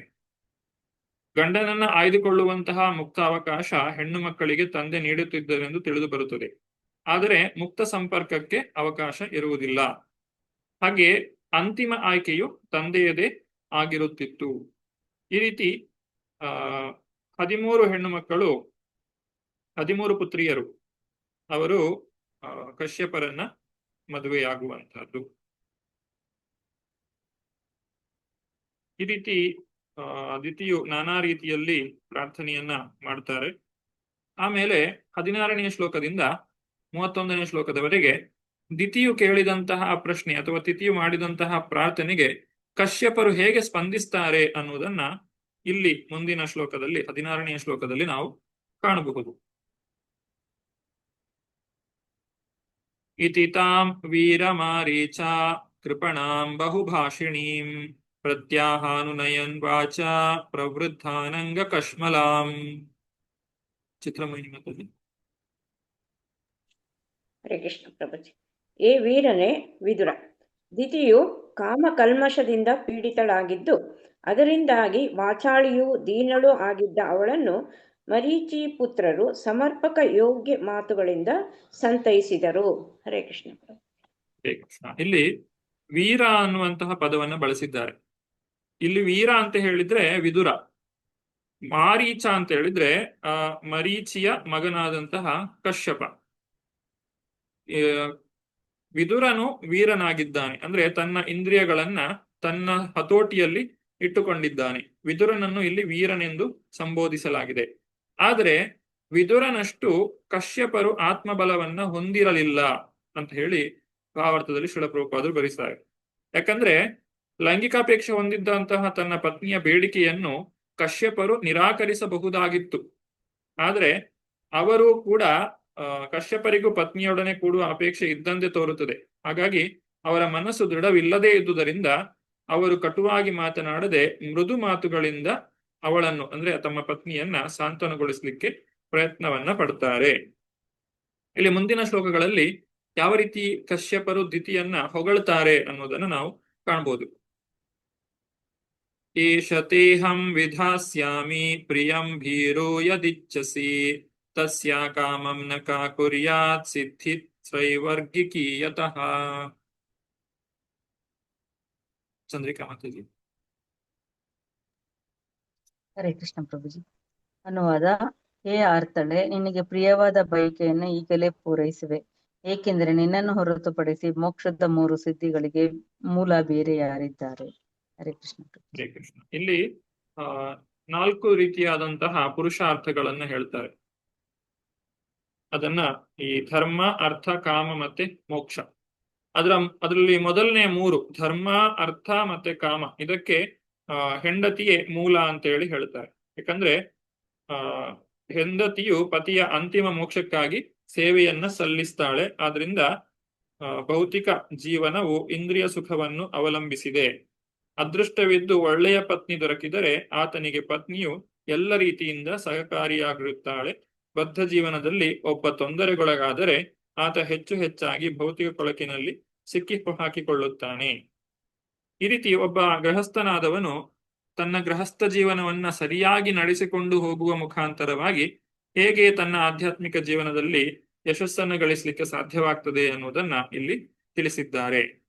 ಹಾಗೆಯೇ ಮುಂದಿನ ಭಾಗದಲ್ಲಿ ತಿಳಿಸ್ತಾರೆ, ಈ ಹುಡುಗನಿಗೆ ತನ್ನ ಒಂದು ಬಾಲ್ಯದಲ್ಲಿಯೇ ಬ್ರಹ್ಮಚರ್ಯದ ಒಂದು ತರಬೇತಿಯನ್ನ ಕೊಡಬೇಕು. ಬ್ರಹ್ಮಚರ್ಯದ ತರಬೇತಿಯನ್ನ ಪಡೆದಂತಹ ಹುಡುಗನು ಉತ್ತಮವಾದಂತಹ ಬ್ರಹ್ಮಚರ್ಯ ಗೃಹಸ್ಥ ಜೀವನವನ್ನ ನಡೆಸಲಿಕ್ಕೆ ಸಾಧ್ಯವಾಗ್ತದೆ. ಹಾಗೆಯೇ ಹುಡುಗಿಗೆ ತನ್ನ ಪತಿಗೆ ಹೇಗೆ ತಾನು ವಿಧೇಯಳಾಗಿರಬೇಕು ಅನ್ನುವುದನ್ನ ತಿಳಿಸಿಕೊಡುವ ಮುಖಾಂತರ ಅವರಿಬ್ಬರೂ ಉತ್ತಮವಾದಂತಹ ದಾಂಪತ್ಯವನ್ನು ನಡೆಸಿಕೊಂಡು ಹೋಗ್ಲಿಕ್ಕೆ ಸಾಧ್ಯವಾಗ್ತದೆ. ಈ ರೀತಿ ಶ್ರೀಲ ಪ್ರಭುಪಾದರು ಒಂದು ಉತ್ತಮವಾದಂತಹ ದಾಂಪತ್ಯಕ್ಕೆ ಅಥವಾ ಒಂದು ಗೃಹಸ್ಥಾಶ್ರಮದಲ್ಲಿ ಜನರು ಹೇಗಿರಬೇಕು ಅನ್ನುವುದನ್ನ ಭಾವಾರ್ಥದಲ್ಲಿ ಚೆನ್ನಾಗಿ ತಿಳಿಸಿಕೊಂಡು ಹೋಗಿದ್ದಾರೆ. ನೌಕೆಗಳ ಸಹಾಯದಿಂದ ಹೇಗೆ ಒಬ್ಬನು ಸಾಗರವನ್ನು ದಾಟಬಲ್ಲನೋ ಹಾಗೆಯೇ ಪತ್ನಿಯೊಂದಿಗೆ ಜೀವಿಸುತ್ತಾ ಐಹಿಕ ಸಾಗರದ ಅಪಾಯಕರ ಸನ್ನಿವೇಶಗಳನ್ನು ದಾಟಬಲ್ಲನು. ಅಪಾಯಕರ ಸನ್ನಿವೇಶ ಅಂತ ಹೇಳಿದ್ರೆ ಬ್ರಹ್ಮಚರ್ಯ ಅಥವಾ ವಾನಪ್ರಸ್ಥ ಅಥವಾ ಸನ್ಯಾಸ ಆಶ್ರಮಗಳಲ್ಲಿ ಪತ್ನಿಯ ಒಂದು ಸಂಪರ್ಕ ಇಲ್ಲದೆ ಇರುವ ಕಾರಣಕ್ಕಾಗಿ ಕೆಲವೊಂದು ಸಂದರ್ಭಗಳಲ್ಲಿ ನಾವು ಕಾಣುತ್ತೇವೆ. ವಿಶ್ವಾಮಿತ್ರರ ಉದಾಹರಣೆಯನ್ನೇ ತೆಗೆದುಕೊಳ್ಳಬಹುದು, ಅಥವಾ ಇನ್ನೂ ಅನೇಕ ಯೋಗಿಗಳ ಉದಾಹರಣೆಯನ್ನ ನೋಡಿದ್ರೆ ಒಂದು ಸ್ತ್ರೀಯ ಆಕರ್ಷಣೆಗೋಸ್ಕರ ಅವರು ತಾವು ಮಾಡಿದಂತಹ ಎಲ್ಲಾ ಸಾಧನೆಯನ್ನು ಕಳೆದುಕೊಳ್ಳುವಂತಹ ಒಂದು ಪರಿಸ್ಥಿತಿ ಬಂದಿರ್ತದೆ. ಆದ್ರೆ ಗೃಹಸ್ಥನಾದವನಿಗೆ ಇಂತಹ ಒಂದು ಸಮಸ್ಯೆ ಬರುವುದಿಲ್ಲ. ಯಾಕಂದ್ರೆ ಇಲ್ಲಿ ಪತ್ನಿಯು ಆತನನ್ನ ರಕ್ಷಣೆ ಮಾಡ್ತಾಳೆ. ಹಾಗೂ ಪಂಚಯಜ್ಞ ಅಂತಿದೆ, ಇಲ್ಲಿ 19ನೇ ಶ್ಲೋಕದಲ್ಲಿ ತಿಳಿಸ್ತಾರೆ. ಪಂಚಯಜ್ಞವನ್ನ ಮಾಡಬೇಕು. ಪಂಚಯಜ್ಞಗಳೆಂಬ 5 ಬಗೆಯ ಯಜ್ಞಗಳನ್ನು ಆಚರಿಸುವ ಹೊಣೆ ಆತನಿಗೆ ಇರ್ತದೆ, ಸಂಸಾರಸ್ಥನಿಗೆ ಗೃಹಸ್ಥನಿಗೆ ಇರ್ತದೆ. ಅದರಲ್ಲಿಯೂ ಕೂಡ ಆತನ ಪತ್ನಿಯು ಅವನಿಗೆ ಸಹಕಾರವನ್ನ ಮಾಡ್ತಾಳೆ. ಪಂಚಯಜ್ಞ ಯಾವುದು ಅಂತ ನೋಡುವುದಾದ್ರೆ ದೇವಯಜ್ಞ ಅಂತ ಹೇಳ್ತೇವೆ. ಅಗ್ನಿಹೋತ್ರಗಳನ್ನ ಮಾಡುವಂತದ್ದು, ದೇವತೆಗಳಿಗೆ ಆಹುತಿಯನ್ನ ಕೊಡುವಂತಹದ್ದು. ಪಿತೃಯಜ್ಞ, ಅವರಿಗೆ ಶ್ರಾದ್ದ ತರ್ಪಣಾದಿಗಳನ್ನ ಅರ್ಪಿಸುವಂತಹದ್ದು. ತಮ್ಮ ಹಿರಿಯರು ಅವರು ಇರುವಷ್ಟು ಕಾಲ ತುಂಬಾ ಚೆನ್ನಾಗಿ ಅವರನ್ನ ನೋಡಿಕೊಳ್ಳುವಂತಹದ್ದು, ಹಾಗೂ ಅವರು ಹೋದ ಮೇಲೆ ಅವರಿಗೆ ಶ್ರಾದ್ದ ತರ್ಪಣಾದಿಗಳನ್ನ ನೀಡುವಂತಹದ್ದು. ಹಾಗೂ ಭೂತಯಜ್ಞ, ನಾವು ಅನೇಕ ಪ್ರಾಣಿಗಳನ್ನ ಅವುಗಳ ಸಹಾಯವನ್ನ ನಾವು ಪಡೆದುಕೊಳ್ಳುತ್ತೇವೆ. ಅವುಗಳಿಗೆ ನಾವು ಆಹಾರವನ್ನ ಕೊಡಬೇಕು. ಒಬ್ಬ ಗೃಹಸ್ಥನಾದವನಿಗೆ ಇದು ಒಂದು ಕರ್ತವ್ಯ ಇದೆ. ಏನಂತ ಹೇಳಿದ್ರೆ, ತನ್ನ ಸುತ್ತಮುತ್ತ ಇರುವಂತಹ ಎಲ್ಲಾ ಪ್ರಾಣಿಗಳಿಗೂ ಕೂಡ ಆಹಾರವನ್ನು ಕೊಡುವಂತಹ ಒಂದು ಜವಾಬ್ದಾರಿ ಆತನದ್ದಾಗಿರುತ್ತದೆ. ಹಾಗೂ ಮನುಷ್ಯ ಯಜ್ಞ, ನಾವು ಪರಸ್ಪರ ಸಹಕಾರವನ್ನ ಮಾಡ್ತೇವೆ, ಒಬ್ಬರಿಗೊಬ್ಬರು ಸಹಾಯವನ್ನ ಮಾಡ್ತೇವೆ. ಹಾಗೆ ಮನೆಗೆ ಬಂದಂತಹ ಅತಿಥಿಗಳನ್ನ ಚೆನ್ನಾಗಿ ನೋಡಿಕೊಳ್ಳುವಂತಹದ್ದು, ಇದೆಲ್ಲ ಮನುಷ್ಯ ಯಜ್ಞ ಅಂತ ಹೇಳ್ತೇವೆ. ಹಾಗೂ ಬ್ರಹ್ಮಯಜ್ಞ ಅಂದ್ರೆ ಈ ವೈದಿಕ ಸಾಹಿತ್ಯಗಳನ್ನ ನಾವು ಅಧ್ಯಯನ ಮಾಡಬೇಕು, ಅಥವಾ ಋಷಿ ಯಜ್ಞ ಅಂತಾನು ಕರೀತಾರೆ. ಇವುಗಳನ್ನ ಕಲಿಯುವಂತಹ ಒಂದು ಋಣ ಇದೆ ನಮಗೆ. ಯಾಕಂದ್ರೆ ಇದನ್ನ ನಮಗೋಸ್ಕರ ಅವರು ಕೊಟ್ಟು ಹೋಗಿದ್ದಾರೆ. ಅವರ ಋಣವನ್ನ ತೀರಿಸಲಿಕ್ಕೆ ನಮಗೆ ಸಾಧ್ಯ ಇಲ್ಲ. ಆದ್ರೆ ಅವರಿಗೆ ಸಂತೋಷವಾಗುವ ರೀತಿಯಲ್ಲಿ, ಅಂದ್ರೆ ಅವರು ಕೊಟ್ಟಂತಹ ಈ ಒಂದು ವೈದಿಕ ಸಾಹಿತ್ಯ ಏನಿದೆ ಅದನ್ನ ಅಧ್ಯಯನ ಮಾಡುವುದರಿಂದ ಅವರಿಗೆ ಸಂತೋಷವಾಗ್ತದೆ. ಹಾಗಾಗಿ ಅದನ್ನ ನಾವು ಅಧ್ಯಯನ ಮಾಡುವುದರಿಂದಲೇ ಅವರ ಒಂದು ಋಣವನ್ನ ತೀರಿಸಲಿಕ್ಕೆ ನಾವು ಪ್ರಯತ್ನವನ್ನ ಪಡಬಹುದು, ಅಥವಾ ಅವರಿಗೆ ಸಂತೋಷವಾಗುವ ರೀತಿಯಲ್ಲಿ ನಾವು ನಡೆದುಕೊಳ್ಳಬಹುದು. ಈ ರೀತಿ ಪಂಚಯಜ್ಞಗಳನ್ನ ತಿಳಿಸಿದ್ದಾರೆ. ಇನ್ನು ಮುಂದುವರಿಸ್ತಾ, ಮಾನವ ಸಮಾಜದ 4 ಆಶ್ರಮ, ಅದು ಬ್ರಹ್ಮಚಾರಿ, ಗೃಹಸ್ಥ, ವಾನಪ್ರಸ್ಥ ಮತ್ತೆ ಸನ್ಯಾಸಿ. ಇದರಲ್ಲಿ ಸಂಸಾರಸ್ಥನು ಹೆಚ್ಚು ಸುರಕ್ಷಿತವಾಗಿರ್ತಾನೆ ಅಂತ ಹೇಳಿ 20ನೇ ಶ್ಲೋಕದ ಭಾವಾರ್ಥದಲ್ಲಿ ಶ್ರೀಲ ಪ್ರಭುಪಾದರು ಬರೀತಾರೆ. ಯಾಕಂದ್ರೆ ಈ ದೈಹಿಕ ಇಂದ್ರಿಯಗಳು ಏನಿದೆ ಅದನ್ನ ಈ ಶರೀರದ ಮೇಲೆ ಮಾಡುವಂತಹ ಒಂದು ದಾಳಿಕೋರ ಅಂತ ಕರೆದಿದ್ದಾರೆ. ಈ ಇಂದ್ರಿಯಗಳು ಯಾವಾಗ ನಮ್ಮನ್ನ ಪೀಡಿಸ್ಲಿಕ್ಕೆ ಪ್ರಾರಂಭಿಸ್ತದೋ ಆಗ ವ್ಯಕ್ತಿಯು ಶಾಂತನಾಗಿ ಕುಳಿತುಕೊಳ್ಳಿಕ್ಕೆ ಸಾಧ್ಯ ಇಲ್ಲ, ಅವನು ಯಾವುದೇ ಒಂದು ಕಾರ್ಯವನ್ನ ಮಾಡಲಿಕ್ಕೆ ಸಾಧ್ಯವಾಗುವುದಿಲ್ಲ. ಆದ್ರೆ ಈ ಒಂದು ದೇಹವೆಂಬ ದುರ್ಗದ ಸೇನಾಧಿಪತಿಯನ್ನ ಪತ್ನಿ ಅಂತ ಹೇಳಿ ಕರೆದಿದ್ದಾರೆ. ಆಕೆ ಈ ಇಂದ್ರಿಯಗಳ ದಾಳಿಯಿಂದ ಆತನನ್ನ ರಕ್ಷಣೆ ಮಾಡ್ತಾಳೆ. ಈ ರೀತಿ ಒಬ್ಬ ಗೃಹಸ್ಥನಾದವನು ಸಮಾಜದಲ್ಲಿ ಉತ್ತಮವಾದಂತಹ ಜೀವನವನ್ನು ನಡೆಸಲಿಕ್ಕೆ ಸಾಧ್ಯವಾಗ್ತದೆ. ಗೃಹಸ್ಥನು ಸಮಾಜದಲ್ಲಿ ಕ್ಷೋಭೆಯನ್ನ ಉಂಟು ಮಾಡುವುದಿಲ್ಲ. ಸನ್ಯಾಸಿ ಅಲ್ಲದಂತಹ ವ್ಯಕ್ತಿ ಸ್ಥಿರವಾದಂತಹ ಹೆಂಡತಿಯನ್ನು ಹೊಂದಿಲ್ಲದೆ ಇರುವುದರಿಂದ ವ್ಯಭಿಚಾರಿಯಾಗಿ ಸಮಾಜ ಕಂಟಕನಾಗುವಂತಹ ಸಾಧ್ಯತೆಗಳು ಕೂಡ ಇರಬಹುದು. ಹಾಗೆ ವಿಶ್ವಾಮಿತ್ರರಂತಹ ಮಹಾಯೋಗಿಗಳೇ ಪತನವನ್ನ ಹೊಂದಿದಂತಹ ಉದಾಹರಣೆ ಇದೆ. ಈ ರೀತಿ ಲೈಂಗಿಕ ಜೀವನವು ಐಹಿಕ ಬಂಧನಕ್ಕೆ ಕಾರಣ. ಆದ್ದರಿಂದ ಉಳಿದ 3 ಆಶ್ರಮಗಳಲ್ಲಿ ಅದು ನಿಷೇಧಿತವಾಗಿದ್ದು ಗೃಹಸ್ಥಾಶ್ರಮದಲ್ಲಿ ಮಾತ್ರ ಅದಕ್ಕೆ ಅನುಮತಿಯನ್ನ ನೀಡಲಾಗಿದೆ. ಶ್ರೇಷ್ಠರಾದಂತಹ ಬ್ರಹ್ಮಚಾರಿಗಳನ್ನು, ಇದು ಗೃಹಸ್ಥರ ಇನ್ನೊಂದು ಕರ್ತವ್ಯ. ಏನು ಅಂತ ಹೇಳಿದ್ರೆ, ಉತ್ತಮವಾದಂತಹ ಬ್ರಹ್ಮಚಾರಿ ಮಕ್ಕಳನ್ನ ಪಡೆಯುವಂತಹದ್ದು. ಸಮಾಜವು ಒಂದು ಉತ್ತಮವಾದಂತಹ ಪ್ರಜೆಗಳನ್ನ ಪಡೆದುಕೊಳ್ಳುವಂತೆ ನೋಡಿಕೊಳ್ಳುವಂತಹದ್ದು. ಬ್ರಹ್ಮಚಾರಿ, ವಾನಪ್ರಸ್ಥ ಹಾಗೂ ಸನ್ಯಾಸಿಗಳನ್ನ ಸಮಾಜಕ್ಕೆ ನೀಡುವಂತಹ ಹೊಣೆ ಗೃಹಸ್ಥನದ್ದಾಗಿರುತ್ತದೆ. ಇಲ್ಲಿ ದಿತಿ ಮತ್ತೆ ಕಶ್ಯಪರಿಂದಾಗಿ ಆಗಿರುವಂತಹ ತಪ್ಪಿನಿಂದ ರಾಕ್ಷಸರ ಜನನ ಆಗ್ತದೆ. ಇದರಿಂದ ನಾವು ತಿಳಿದುಕೊಳ್ಳಬೇಕಾದದ್ದು ಏನು ಅಂತ ಹೇಳಿದ್ರೆ, ಶಿವನನ್ನ ಒಂದು ಭೂತಗಳ ಒಡೆಯ ಅಂತ ಹೇಳಿ ಕರೀತಾರೆ, ಭೂತನಾಥ ಅಂತ ಕರೀತಾರೆ. ಆತನಲ್ಲಿ ಈ ಎಲ್ಲಾ ಭೂತ ಪಿಶಾಚಿಗಳು ಆಶ್ರಯವನ್ನ ಪಡೆದಿರ್ತವೆ. ಯಾವ ಒಂದು ಜೀವಾತ್ಮಗಳಿಗೆ ಶರೀರವು ಇರುವುದಿಲ್ಲವೋ ಅವುಗಳು ಶಿವನಲ್ಲಿ ಆಶ್ರಯವನ್ನ ಪಡೆದಿರ್ತವೆ. ಯಾಕಂದ್ರೆ ಶಿವನು ಅವರಿಗೆ ಆಶ್ರಯವನ್ನ ಕೊಟ್ಟಿರ್ತಾನೆ, ಅವರಲ್ಲಿ ಸಹಾನುಭೂತಿಯನ್ನ ಹೊಂದಿರ್ತಾನೆ. ಇಂತಹ ಒಂದು ಸಂದರ್ಭಗಳು ಎದುರಾದಾಗ, ಅಂದ್ರೆ ಈ ಬೇರೆ ಸಂಧ್ಯಾಕಾಲದಲ್ಲಿ ಗರ್ಭಧಾನ ನಡೆದಾಗ ಅಥವಾ ಇನ್ನಿತರ ಒಂದು ಸಂದರ್ಭಗಳಲ್ಲಿ ಶಿವನು ಈ ಭೂತಗಳಿಗೆ, ಯಾರು ತನ್ನಲ್ಲಿ ಆಶ್ರಯವನ್ನ ಪಡೆದಿದ್ದಾರೋ ಅವರಿಗೆ ಶರೀರವನ್ನ ಸಿಗುವಂತಹ ಒಂದು ಅವಕಾಶವನ್ನ, ಪಡೆದುಕೊಳ್ಳುವಂತಹ ಅವಕಾಶವನ್ನ ನೀಡ್ತಾನೆ. ಅಂದ್ರೆ ಈ ಪಿಶಾಚಿಗಳು ಮತ್ತು ಈ ಭೂತಗಳು ಆ ಒಂದು ಗರ್ಭದಲ್ಲಿ ಪ್ರವೇಶವನ್ನ ಮಾಡುವಂತಹ ಒಂದು ಅವಕಾಶ ಇರ್ತದೆ. ಹಾಗಾಗಿ ಹುಟ್ಟುವಂತಹ ಮಕ್ಕಳು ನಾಸ್ತಿಕರಾಗಬಹುದು, ಅಥವಾ ಭಗವಂತನಲ್ಲಿ ಯಾವುದೇ ಆಸಕ್ತಿ ಇಲ್ಲ, ಭಕ್ತಿಯಲ್ಲಿ ಮನಸ್ಸಿಲ್ಲ, ಈ ರೀತಿಯಾದಂತಹ ಮಕ್ಕಳು ಹುಟ್ಟುವಂತಹ ಒಂದು ಸಂದರ್ಭಗಳು ಎದುರಾಗ್ತದೆ. ಇದನ್ನ ನಾವು ದಿತಿ ಮತ್ತು ಕಶ್ಯಪರ ಈ ಒಂದು ಪ್ರಸಂಗದಿಂದ ಅರ್ಥ ಮಾಡಿಕೊಳ್ಳಬಹುದು. ಇನ್ನು ಬೇರೆ ಬೇರೆ ರೀತಿಯಾದಂತಹ ಅಪಾಯಗಳು, ಬೇರೆ ಆಶ್ರಮಗಳಲ್ಲಿರುವಂತಹ ಅಪಾಯಗಳನ್ನು ಕೂಡ ಇಲ್ಲಿ ತಿಳಿಸ್ತಾರೆ 21ನೇ ಶ್ಲೋಕದ ಭಾವಾರ್ಥದಲ್ಲಿ. ಸನ್ಯಾಸಾಶ್ರಮದಲ್ಲಿರುವ ವ್ಯಕ್ತಿಗೆ ಪತ್ನಿ ಇಲ್ಲದೆ ಇರುವುದರಿಂದ ಆತ ಕಾಮಪೀಡಿತನಾಗಿ ಬೇರೊಂದು ಹೆಣ್ಣನ್ನು ಅಥವಾ ಬೇರೊಬ್ಬನ ಪತ್ನಿಯನ್ನು ಬಯಸಿ ನರಕಕ್ಕೆ ಹೋಗಬಹುದು. ಆದರೆ ಬೇರೆ ಮಾತುಗಳಲ್ಲಿ ಹೇಳುವುದಾದರೆ, ಮನೆ ಪತ್ನಿಯನ್ನು ತೊರೆದ ಸನ್ಯಾಸಿ ಎಂಬ ಹೆಸರಿನ ವ್ಯಕ್ತಿಯು ಗೊತ್ತಿದ್ದೋ ಗೊತ್ತಿಲ್ಲದೆಯೋ ಮತ್ತೆ ಇಂದ್ರಿಯ ಸುಖವನ್ನು ಬಯಸಿದರೆ ಆತನು ನರಕಕ್ಕೆ ಹೋಗುತ್ತಾನೆ. ಆದರೆ ಒಬ್ಬ ಗೃಹಸ್ಥನಾದವನು ಈ ರೀತಿಯಾಗಿ ನರಕಕ್ಕೆ ಹೋಗ್ಲಿಕ್ಕೆ ಸಾಧ್ಯ ಇಲ್ಲ, ಅಥವಾ ಇಂತಹ ಸಂದರ್ಭಗಳು ಎದುರಾಗುವುದಿಲ್ಲ. ಆದ್ರಿಂದ ಹೆಂಡತಿಯ ಋಣವನ್ನ ತೀರಿಸಲಿಕ್ಕೆ ಸಾಧ್ಯವಿಲ್ಲ ಅಂತ ಹೇಳಿ ಶ್ರೀಲ ಪ್ರಭುಪಾದರು ಭಾವಾರ್ಥದಲ್ಲಿ ಬರೀತಾರೆ. ಸ್ತ್ರೀಯರ ಋಣವನ್ನು ತೀರಿಸಲು ಇಡೀ ಜೀವನದುದ್ದಕ್ಕೂ ಪುರುಷರು ತಮ್ಮನ್ನು ತೊಡಗಿಸಿಕೊಂಡರೂ ಅದು ಸಾಧ್ಯವಿಲ್ಲ. ಎಲ್ಲ ಗಂಡಂದಿರು ತಮ್ಮ ಹೆಂಡತಿಯ ಒಳ್ಳೆಯ ಗುಣಗಳನ್ನು ಮೆಚ್ಚಿ ಪ್ರಶಂಸಿಸುವಷ್ಟು ಶಕ್ತರಾಗಿರುವುದಿಲ್ಲ. ಯಾವನಾದರೊಬ್ಬ ಈ ಗುಣಗಳನ್ನು ಮೆಚ್ಚಲು ಶಕ್ತನಾದರೂ ಅವನು ಸಹ ತನ್ನ ಪತ್ನಿಯ ಋಣ ತೀರಿಸಲಾರ. ಇಂತಹ ಅಸಾಧಾರಣ ಹೊಗಳಿಕೆ ಖಂಡಿತ ಹಾಸ್ಯಧಾಟಿಯಲ್ಲಿ ನಡೆದಿರುವಂತಹದ್ದು. ಇಲ್ಲಿ ಕಶ್ಯಪರು ತಮ್ಮ ಪತ್ನಿಯನ್ನ ಹೊಗಳ್ತಾ ಇದ್ದಾರೆ ಅನ್ನೋದನ್ನ ಆಗ್ಲೇ ತಿಳಿಸಿದ್ದೇವೆ. ಆ ಪತ್ನಿಯನ್ನ ಹೊಗಳುವಂತಹ ಸಂದರ್ಭದಲ್ಲಿ ಇದನ್ನೆಲ್ಲ ತಿಳಿಸಿರುವಂತ. ಈಗ ಮುಂದಕ್ಕೆ 22ನೆಯ ಶ್ಲೋಕದಿಂದ ಕಶ್ಯಪರು ಇನ್ನೂ ಸ್ವಲ್ಪ ಸಮಯವನ್ನು ಕಾಯಬೇಕು ಅಂತ ಹೇಳಿ ದಿತಿಗೆ ತಿಳಿಸುವಂತಹದ್ದು. ಅಂದ್ರೆ ಈಗಲೇ ಗರ್ಭಧಾನವನ್ನ ಮಾಡುವುದಕ್ಕಿಂತ ಇನ್ನು ಒಂದು ಮುಹೂರ್ತ ಕಾಲ ನೀನು ಕಾದ್ರೆ ಒಂದು ಉತ್ತಮವಾದಂತಹ ಸಂತಾನವನ್ನ ಪಡೆಯಲಿಕ್ಕೆ ಸಾಧ್ಯವಾಗ್ತದೆ ಅನ್ನೋದನ್ನ ಇಲ್ಲಿ 22ರಿಂದ 31ನೇ ಶ್ಲೋಕದವರೆಗೆ ಕಶ್ಯಪರು ದಿತಿಗೆ ಬುದ್ಧಿವಾದವನ್ನ ಹೇಳುವಂತಹ ಮಾತನ್ನ ತಿಳಿಸ್ತಾರೆ. ನಿನ್ನ ಋಣವನ್ನ ತೀರಿಸಲು ಸಾಧ್ಯವಾಗದೇ ಇದ್ರೂ ಮಕ್ಕಳನ್ನು ಪಡೆಯುವ ಉದ್ದೇಶದಿಂದಾಗಿ ನಾನು ನಿನ್ನ ಕಾಮೇಚ್ಛೆಯನ್ನು ತಕ್ಷಣ ತಣಿಸುತ್ತೇನೆ. ಆದರೆ ಬೇರೆಯವರು ನನ್ನನ್ನು ನಿಂದಿಸದೇ ಇರಲು ನೀನು ಕೆಲವು ಕ್ಷಣ ಕಾಯಬೇಕು.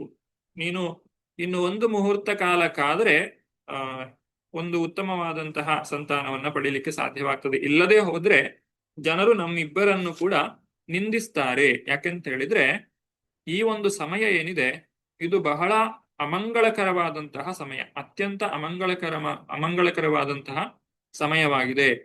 ಭೀಕರವಾಗಿ ಕಾಣುವಂತಹ ಭೂತಗಳು ಹಾಗೂ ಭೂತಪತಿ ಅಂದ್ರೆ ಶಿವನ ಒಂದು ಸಂಗಾತಿಗಳು ಇಲ್ಲಿ ಇರ್ತಾರೆ. ಆ ರುದ್ರನು ಸಂಚರಿಸುವಂತಹ ಒಂದು ಸಂದರ್ಭ ಇದು, ಒಂದು ಸಮಯ ಇದು. ಇಲ್ಲಿ ನಾವು ಈ ರೀತಿಯಾದಂತಹ ಕಾರ್ಯಗಳನ್ನ ಮಾಡಬಾರದು. ಹಾಗೆ ಶಿವನ ಬಗ್ಗೆಯೂ ಕೂಡ ತಿಳಿಸ್ತಾರೆ. ಶಿವನು ಈ ಭೂತಗಳಿಗೆ ಸಹಾನುಭೂತಿಯನ್ನ ಹೊಂದಿರ್ತಾನೆ. ಘೋರ ಪಾಪಗಳು, ಆತ್ಮಹತ್ಯೆ ಮುಂತಾದ ಕಾರ್ಯಗಳನ್ನ ಯಾರು ಮಾಡಿರ್ತಾರೋ ಅವರಿಗೆ ಈ ಭೂತಗಳ ಒಂದು ಭೂತಗಳ ರೀತಿಯಲ್ಲಿ ಅವರಿರ್ತಾರೆ, ಶರೀರವೇ ಇಲ್ಲದೆ. ಅವುಗಳ ವಿಚಾರದಲ್ಲಿ ಅತ್ಯಂತ ಕರುಣಾಮಯಿಯಾದಂತಹ ಶಿವನು ಆ ಒಂದು ಭೂತಗಳು ನಿಂದಾತ್ಮಕವಾದಂತಹ ಜೀವನದಲ್ಲಿ ಇದ್ರೂ ಕೂಡ ಅವರಿಗೂ ಒಂದು ಭೌತಿಕ ಶರೀರ ದೊರಕುವಂತೆ ಶಿವನು ಮಾಡ್ತಾನೆ. ಈ ರೀತಿ ಕೆಲವು ಕ್ಷಣ ಕಾಯಬೇಕು ಅಂತ ಹೇಳಿ ರೀತಿಯಲ್ಲಿ ಕಶ್ಯಪರು ತಿಳಿಸುವಂತಹದ್ದು. ಹಾಗೆ ಶಿವನು ಇದನ್ನೆಲ್ಲ ನೋಡುವುದಿಲ್ಲ ಅಂತ ಹೇಳಿ ತಿಳಿಬೇಡ. ಶಿವನಿಗೆ 3 ಕಣ್ಣು ಇದೆ. ಆತನ 3 ಕಣ್ಣುಗಳು ಹೇಗೆ ಅಂತ ಹೇಳಿದ್ರೆ ಒಂದು ಸೂರ್ಯ, ಒಂದು ಚಂದ್ರ, ಮತ್ತೊಂದು ಅಗ್ನಿ ಅಂತ ಹೇಳ್ತಾರೆ. ಆ 3 ಕಣ್ಣುಗಳಿಂದ ಶಿವನು ಎಲ್ಲವನ್ನೂ ಕೂಡ ಗಮನಿಸ್ತಾನೆ. ಅವನ ಕಣ್ಣುಗಳಿಂದ ಯಾರೂ ಕೂಡ ತಪ್ಪಿಸಿಕೊಳ್ಳಿಕ್ಕೆ ಸಾಧ್ಯ ಇಲ್ಲ. ಆ 3ನೆಯ ಕಣ್ಣಿನಿಂದ ಶಿವನು ಬೆಂಕಿಯನ್ನ, ಅಗ್ನಿಯನ್ನ ಸೃಷ್ಟಿ ಮಾಡಿ ಬ್ರಹ್ಮನನ್ನೂ ನಾಶ ಮಾಡುವಂತಹ ಒಂದು ಶಕ್ತಿ ಅವನಲ್ಲಿ ಇದೆ. ಅಂತಹ ಒಂದು ಶಕ್ತಿಯುತನಾದಂತಹ ಶಿವನ ಒಂದು ಕಣ್ಣಿನಿಂದ ನಾವು ತಪ್ಪಿಸಿಕೊಳ್ಳಿಕ್ಕೆ ಸಾಧ್ಯವೇ ಇಲ್ಲ. ಯಾವುದೋ ಖಾಸಗಿಯಾದ ರಹಸ್ಯ ಸ್ಥಳದಲ್ಲಿ ಲೈಂಗಿಕ ಸಂತೋಷವನ್ನು ಪಡೆಯಬಹುದು ಎಂದು ವಾದಿಸಬಹುದಾದರೂ ಶಿವನಿಗೆ ಸೂರ್ಯ, ಚಂದ್ರ ಮತ್ತು ಅಗ್ನಿ ಎಂದು ಕರೆಯಲ್ಪಡುವ 3 ಕಣ್ಣುಗಳಿರುವುದರಿಂದ ಯಾರೂ ಕೂಡ ಅವನ ಕಣ್ಣುಗಳಿಂದ ತಪ್ಪಿಸಿಕೊಳ್ಳುವುದು ಕಷ್ಟ, ಅದು ಸಾಧ್ಯವಿಲ್ಲ. ಹೇಗೆ ಅಪರಾಧಿ ಪೊಲೀಸರ ಕಣ್ಣಿಗೆ ಕೆಲವು ವೇಳೆ ಬೀಳದೇ ಇದ್ರೂ ಕೂಡ ಮುಂದಕ್ಕೆ ಅವರನ್ನ ಖಂಡಿತವಾಗಿಯೂ ಬಂಧಿಸ್ತಾರೋ ಅದೇ ರೀತಿಯಲ್ಲಿ ಸಂಭೋಗದ ನಿಷಿದ್ಧ ಸಮಯವನ್ನು ಶಿವನು ಗಮನಿಸ್ತಾನೆ. ಹಾಗಾಗಿ ಅವರಿಗೆ ಖಂಡಿತವಾಗಿಯೂ ಶಿಕ್ಷೆ ಆಗುತ್ತದೆ ಅನ್ನುವುದು ಇಲ್ಲಿ ಕಶ್ಯಪರು ದಿತಿಗೆ ಹೇಳಿದಂತಹ ಮಾತು. ಈ ರೀತಿ ಶಿವನ ಒಂದು ಲಕ್ಷಣಗಳನ್ನು ಕೂಡ ಮುಂದಿನ ಶ್ಲೋಕದಲ್ಲಿ ತಿಳಿಸ್ತಾರೆ. ಶಿವನ ಅನಾಗರಿಕ ಪೈಶಾಚಿಕ ಲಕ್ಷಣ, ಇದು ಯಾಕೆ ಈ ರೀತಿಯಾಗಿ ಶಿವನು ಇರ್ತಾನೆ? ಶಿವನಿಗೂ ವಿಷ್ಣುವಿಗೂ ಇರುವಂತಹ ವ್ಯತ್ಯಾಸವನ್ನು ನಾವು ಬ್ರಹ್ಮ ಸಂಹಿತೆಯಲ್ಲಿ ಕಾಣಬಹುದು. ಕ್ಷೀರಂ ಯಥಾ ದಧಿ ವಿಕಾರ ವಿಶೇಷ ಯೋಗಾತ್ ಸಂಜಾಯತೆ ನಹಿ ತಥಾ ಪೃಥಗಸ್ತಿ ಹೇತೋ ಯ ಶಂಭುತಾಮಪಿ ತಥಾ ಸಮುಪೈತಿ ಕಾರ್ಯಾತ್ ಗೋವಿಂದಮಾದಿ ಪುರುಷಂ ತಮಹಂ ಭಜಾಮಿ. ಆ ಒಂದು ಹಾಲು ಮೊಸರಾಗಿ ಪರಿವರ್ತನೆಯಾದ ಹಾಗೆ ವಿಷ್ಣುವು ಶಿವನ ರೂಪದಲ್ಲಿ ಬರುವಂಥದ್ದು. ಅಂದ್ರೆ ಈ ಭೌತಿಕವಾದಂತಹ ಪ್ರಕೃತಿಯನ್ನ ವಿಷ್ಣುವು ನೇರವಾಗಿ ಸ್ಪರ್ಶಿಸುವುದಿಲ್ಲ. ಆ ದುರ್ಗೆಯ ಪತಿಯಾದಂತಹ ಶಿವನ ರೂಪದಲ್ಲಿ, ಅಂದ್ರೆ ಆ ಹಾಲೇ ಮೊಸರಾಗಿ, ಅಂದ್ರೆ ಹಾಲು ಮೊಸರು ಆದ್ರೂ ಕೂಡ ಮೊಸರು ಹಾಲಿನ ರೀತಿಯಲ್ಲಿ ಇರಲಿಕ್ಕೆ ಸಾಧ್ಯ ಇಲ್ಲ. ಆ ಮೊಸರಿನ ಗುಣವೇ ಬೇರೆ, ಹಾಲಿನ ಗುಣವೇ ಬೇರೆ. ಅದೇ ರೀತಿ ಆ ಶಿವನಾಗಿ ಬರುವಂತಹದ್ದು. ಆತನು ಈ ಭೌತಿಕ ಪ್ರಕೃತಿಯ ಒಡೆಯನಾಗಿದ್ದಾನೆ. ಅವನನ್ನ ಭವ ಅಂತ ಹೇಳಿಯೂ ಕರೀತಾರೆ. ಈ ಒಂದು ಭೌತಿಕ ಪ್ರಕೃತಿಯನ್ನ ಭವಸಾಗರ ಅಂತ ಹೇಳಿ ಕರೀತಾರೆ. ಹಾಗೆ ಆತನ ಪತ್ನಿಯನ್ನ ಭವಾನಿ ಅಂತ ಹೇಳಿಯೂ ಕರೀತಾರೆ. ಈ ರೀತಿ ಈ ವಿಚಾರಗಳನ್ನು ನಾವು ಹಿಂದೆಯೇ ತಿಳಿದುಕೊಂಡಿದ್ದೇವೆ. ಆದ್ರೆ ಶಿವನು ಯಾಕೆ ಇಷ್ಟೊಂದು ನಿರ್ಲಿಪ್ತನಾಗಿರ್ತಾನೆ? ಅದು ಒಂದು ಹೇಯವಾದಂತಹ ಕಾರ್ಯವಲ್ಲ, ಆದ್ರೆ ಅವನು ಬಹಳ ನಿರ್ಲಿಪ್ತತೆಯಿಂದ ಇರ್ತಾನೆ. ಈ ಭೌತಿಕವಾಗಿ ಯಾವುದಕ್ಕೂ ಅವನು ಅಂಟಿಕೊಂಡಿರುವುದಿಲ್ಲ, ಅದು ಅವನ ಲಕ್ಷಣವಾಗಿರ್ತದೆ. ಹಾಗಾಗಿ ಅವನು ಆ ರೀತಿಯಾಗಿ ಇರುವಂಥದ್ದು. ಶಿವನ ಭಕ್ತರು, ಶಿವನನ್ನ ಪೂಜಿಸುವವರು ಸಾಮಾನ್ಯವಾಗಿ ಎರಡು ರೀತಿಯಾದಂತಹ ವರಗಳನ್ನ ಅಥವಾ ಎರಡು ರೀತಿಯಾದಂತಹ ವಿಚಾರಗಳನ್ನ ಶಿವನಲ್ಲಿ ಅಪೇಕ್ಷಿಸ್ತಾರೆ. ಮೊದಲನೆಯ ವರ್ಗ ಭೌತಿಕವಾದಂತಹ ಸಂಪತ್ತನ್ನ ಪಡೆಯುವುದರಲ್ಲಿ ಅವರಿಗೆ ಆಸಕ್ತಿ ಇದ್ರೆ, ಎರಡನೆಯ ವರ್ಗದಲ್ಲಿ ಅವರು ಭಗವಂತನಲ್ಲಿ ಒಂದಾಗುವಂತಹ ಅಥವಾ ಐಕ್ಯ ಮಾರ್ಗವನ್ನ ಹೊಂದುವಂತಹ ವರವನ್ನ ಅಥವಾ ಆ ಒಂದು ಬೇಡಿಕೆಯನ್ನ ಹೊಂದಿರ್ತಾರೆ. ಈ ರೀತಿ ಆ ಶಿವನ ಲಕ್ಷಣಗಳನ್ನು ಕೂಡ ಇಲ್ಲಿ ನಮಗೆ ತಿಳಿಸಿಕೊಡ್ತಾ ಇದ್ದಾರೆ. ತಮೋಗುಣದಲ್ಲಿರುವಂತಹ ಪಿಶಾಚಿ ಸ್ವಭಾವಗಳ ನಿರ್ವಾಹಕನಾದರೂ ಶಿವನು ಅವರ ಸಂಘದಿಂದ ಪ್ರಭಾವಿತನಾಗುವುದಿಲ್ಲ.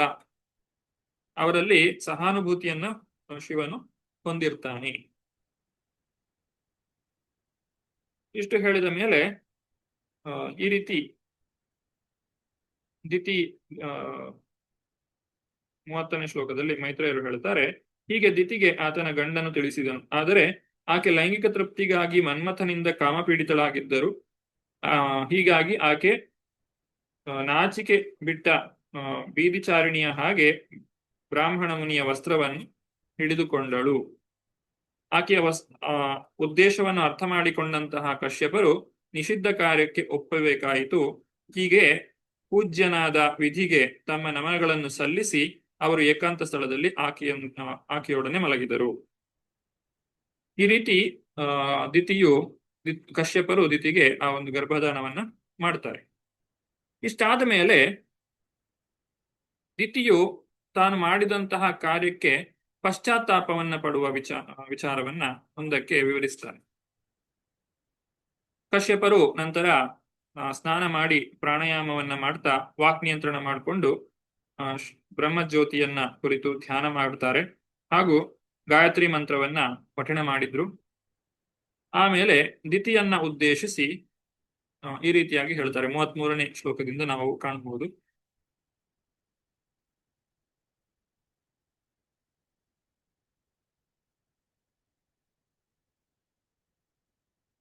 ದಿತಿಸ್ತು ವ್ರೀಡಿತಾ ತೇನ ಕರ್ಮಾವದ್ಯೇನ ಭಾರತ ಉಪಸಂಗಮ್ಯ ವಿಪ್ರರ್ಷಿಂ ಅಧೋ ಮುಖ್ಯಾಭ್ಯಭಾಷತ. ಚಿತ್ರಮಯಿ ಅನುವಾದವನ್ನು. ಹರೇ ಕೃಷ್ಣ ಪ್ರಭುಜಿ. ಏ ಭರತ ವಂಶಜನೆ, ತದನಂತರ ದಿತಿಯು ತನ್ನ ಗಂಡನ ಸಮೀಪ ಹೋದಳು. ಆಗ ಅವಳು ತನ್ನ ತಪ್ಪಿನ ಅರಿವಾಗಿ ಮುಖ ತಗ್ಗಿಸಿದ್ದಳು. ಅವಳು ಹೀಗೆ ಹೇಳಿದಳು. ಹರೇ ಕೃಷ್ಣ ಪ್ರಭುಜಿ. ಹರೇ ಕೃಷ್ಣ. ಮುಂದಕ್ಕೆ ದಿತಿಯು ಇಲ್ಲಿ ಹೇಗೆ ಪಶ್ಚಾತ್ತಾಪವನ್ನ ವ್ಯಕ್ತಪಡಿಸ್ತಾಳೆ ಅನ್ನೋದನ್ನ ಈಗ ಮುಂದಿನ 4-5 ಶ್ಲೋಕಗಳಲ್ಲಿ ನಾವು ನೋಡೋಣ. ದಿತಿಯು ಹೇಳ್ತಾಳೆ, ಆಕೆಗೆ ಈಗ ಅರಿವಾಗಿದೆ, ತನ್ನ ಒಂದು ಗರ್ಭದಲ್ಲಿ ತಾನು ಗರ್ಭವನ್ನ ಧರಿಸಿದ್ದೇನೆ ಅನ್ನುವುದು ಆಕೆಗೆ ಗೊತ್ತಾಗಿದೆ. ಆದ್ರೆ ಶಿವನ ಕುರಿತಾಗಿ ಆಕೆಗೆ ಈಗ ಭಯ ಇದೆ. ಯಾಕಂದ್ರೆ ಶಿವನು ಎಲ್ಲವನ್ನೂ ಕೂಡ ಬಲ್ಲವನಾಗಿದ್ದಾನೆ. ಹಾಗಾಗಿ ತನ್ನ ಪತಿಯಾದಂತಹ ಕಶ್ಯಪನಲ್ಲಿ ಪ್ರಾರ್ಥನೆ ಮಾಡಿಕೊಳ್ತಾಳೆ, ನನ್ನ ಗರ್ಭವನ್ನ ಶಿವನು ನಾಶ ಮಾಡದೇ ಇರ್ಲಿ. ಆ ರೀತಿಯಾಗಿ ಪ್ರಾರ್ಥನೆಯನ್ನ ಮಾಡ್ತಾ ಶಿವನು ಕಶ್ಯಪನನ್ನ ಹೇಗೆ ಅಂತ ಹೇಳಿದ್ರೆ ಅವರು ಒಂದು ರೀತಿ ಅಣ್ಣ ತಮ್ಮ ಇದ್ದ ಹಾಗೆ. ಯಾಕಂದ್ರೆ ಶಿವನು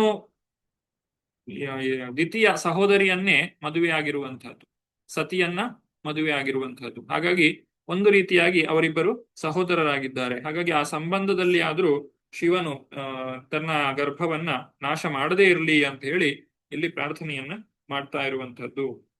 ನಮೋ ರುದ್ರಾಯ ಮಹತೆ, 35ನೇ ಶ್ಲೋಕ. ನಮೋ ರುದ್ರಾಯ ಮಹತೆ ದೇವಾಯೋಗ್ರಾಯ ಮೀಡುಷೇ ಶಿವಾಯ ನ್ಯಸ್ತದಂಡಾಯ ಧೃತದಂಡಾಯ ಮನ್ಯವೇ. ಚಂದ್ರಿಕಾ ಮಾತಾಡು. ಹರೇ ಕೃಷ್ಣ ಪ್ರಭುಜಿ. ಏಕಕಾಲದಲ್ಲಿ ಭಯಂಕರನಾದ ಶ್ರೇಷ್ಠ ದೇವತೆಯು ಹಾಗೂ ಸಕಲ ಐಹಿಕ ಬಯಕೆಗಳ ಪ್ರದಾಯಕನೂ ಆಗಿರುವ ಕೋಪಗೊಂಡಿರುವ ಶಿವನಿಗೆ ನನ್ನ ನಮನಗಳನ್ನು ಸಲ್ಲಿಸುತ್ತೇನೆ. ಆತ ಸರ್ವಮಂಗಳಕರ ಹಾಗೂ ಕ್ಷಮಾಶೀಲನಾದರೂ ಆತನ ಕೋಪ ದಂಡಿಸುವಂತೆ ತತ್ಕ್ಷಣ ಪ್ರಭಾವ ಬೀರಬಹುದು. ಹರೇ ಕೃಷ್ಣ ಪ್ರಭುಜಿ. ಹರೇ ಕೃಷ್ಣ. ಇಲ್ಲಿ ಸೋದರಿಯ ಗಂಡ ಅಂತ ಹೇಳ್ತಾರೆ. ಸನ ಪ್ರಸೀದತಾಂ ಭಾಮೋ. ಭಾಮ ಅಂತ ಹೇಳಿದ್ರೆ ಭಾವಮೈದುನನಾದಂತಹ ಶಿವನು ನನ್ನ ಗರ್ಭವನ್ನ ರಕ್ಷಣೆ ಮಾಡಲಿ, ನನ್ನಲ್ಲಿ ಪ್ರಸನ್ನನಾಗಲಿ ಅಂತ ಹೇಳಿ ಆಕೆ ವಿನಂತಿ ಮಾಡಿಕೊಂಡಾಗ ಕಶ್ಯಪರು ಭವಿಷ್ಯವನ್ನ ನುಡಿತಾರೆ. ಈ ಒಂದು ಘಟನೆಯ ಫಲಿತಾಂಶ ಏನಾಗ್ತದೆ ಮುಂದಕ್ಕೆ ಅನ್ನುವುದನ್ನ ತಿಳಿಸುವಂತಹ ಮಾತು. ಇದನ್ನ ಮೈತ್ರೇಯರು ವಿದುರನಿಗೆ ಹೇಳುವಂತಹ ಮಾತು. ರೀತಿ ಭಯದಿಂದ ಕಂಪಿಸ್ತಾ ಇದ್ದಾಳೆ. ಸಂಧ್ಯಾ ವಂದನೆಯನ್ನ ಅರ್ಪಿಸುವಂತಹ ಸಂದರ್ಭದಲ್ಲಿ ಕಶ್ಯಪರು ಚ್ಯುತಿಗೊಂಡಿರುವುದನ್ನ ಆಕೆ ತಿಳಿದುಕೊಂಡಿದ್ದಾಳೆ.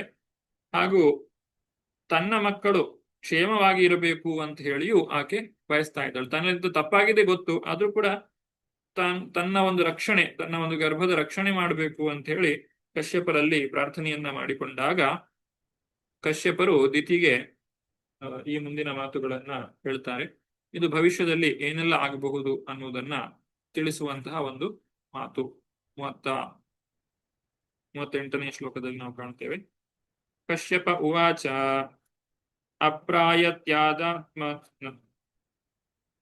ಅಪ್ರಾಯತ್ಯಾತ್ ಆತ್ಮನ ದೋಷಾತ್ ಮೌರುಹುತ್ತಿಕಾತ್ ಉತ ಮನ್ನಿದೇಶಾತಿಚಾರೇಣ ದೇವಾನಾಂ ಚಾತಿ ಹೇಳನಾತ್. ಉಮಾ ಕುಲಕರ್ಣಿ ಮಾತಾಡಿ.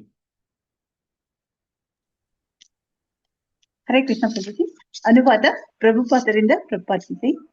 ವಿದ್ವಾಂಸರಾದ ಕಶ್ಯಪರು ಹೇಳಿದರು, ನಿನ್ನ ಮನಸ್ಸು ಕಲುಷಿತವಾದ್ದರಿಂದ, ಆ ಸಮಯವು ದೋಷಪೂರಿತವಾದುದರಿಂದ, ನನ್ನ ನಿರ್ದೇಶನಗಳನ್ನು ನಿರ್ಲಕ್ಷಿಸಿದ್ದರಿಂದ ಹಾಗೂ ದೇವತೆಗಳನ್ನು ನೀನು ಉಪೇಕ್ಷಿಸಿದ್ದರಿಂದ ಪ್ರತಿಯೊಂದು ಅಮಂಗಳಕರವಾಯಿತು.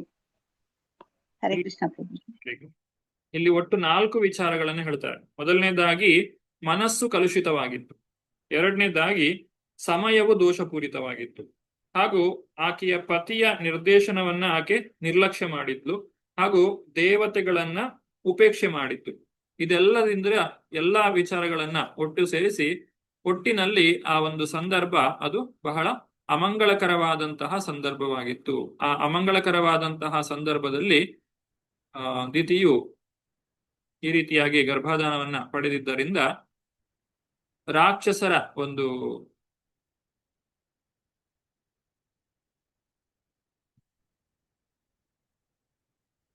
ರಾಕ್ಷಸರು ಹುಟ್ಟುವಂತೆ ಆಯಿತು ಅಂತ ಹೇಳಿ ಇಲ್ಲಿ ತಿಳಿಸ್ತಾ ಇದ್ದಾರೆ.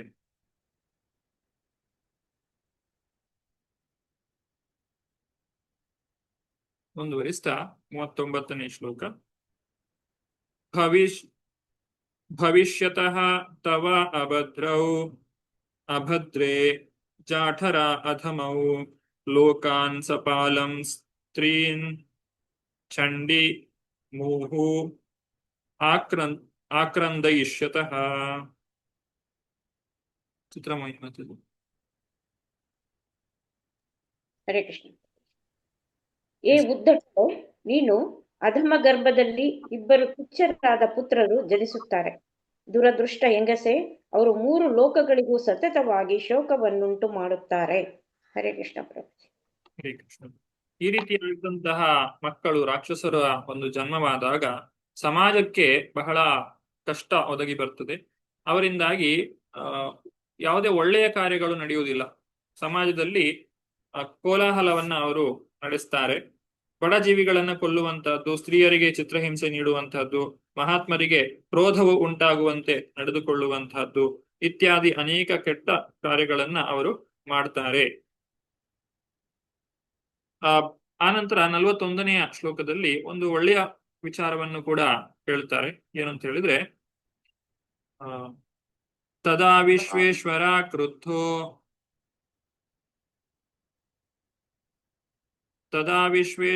ಕ್ರುದ್ಧೋ ಭಗವಾನ್ ಲೋಕ ಭಾವನಾ ಅನಿಶ್ಯತ್ಯವತೀರ್ಯಾಸೌ ಯಥಾದ್ರೀನ್ ಶತಪರ್ವದೃಕ್.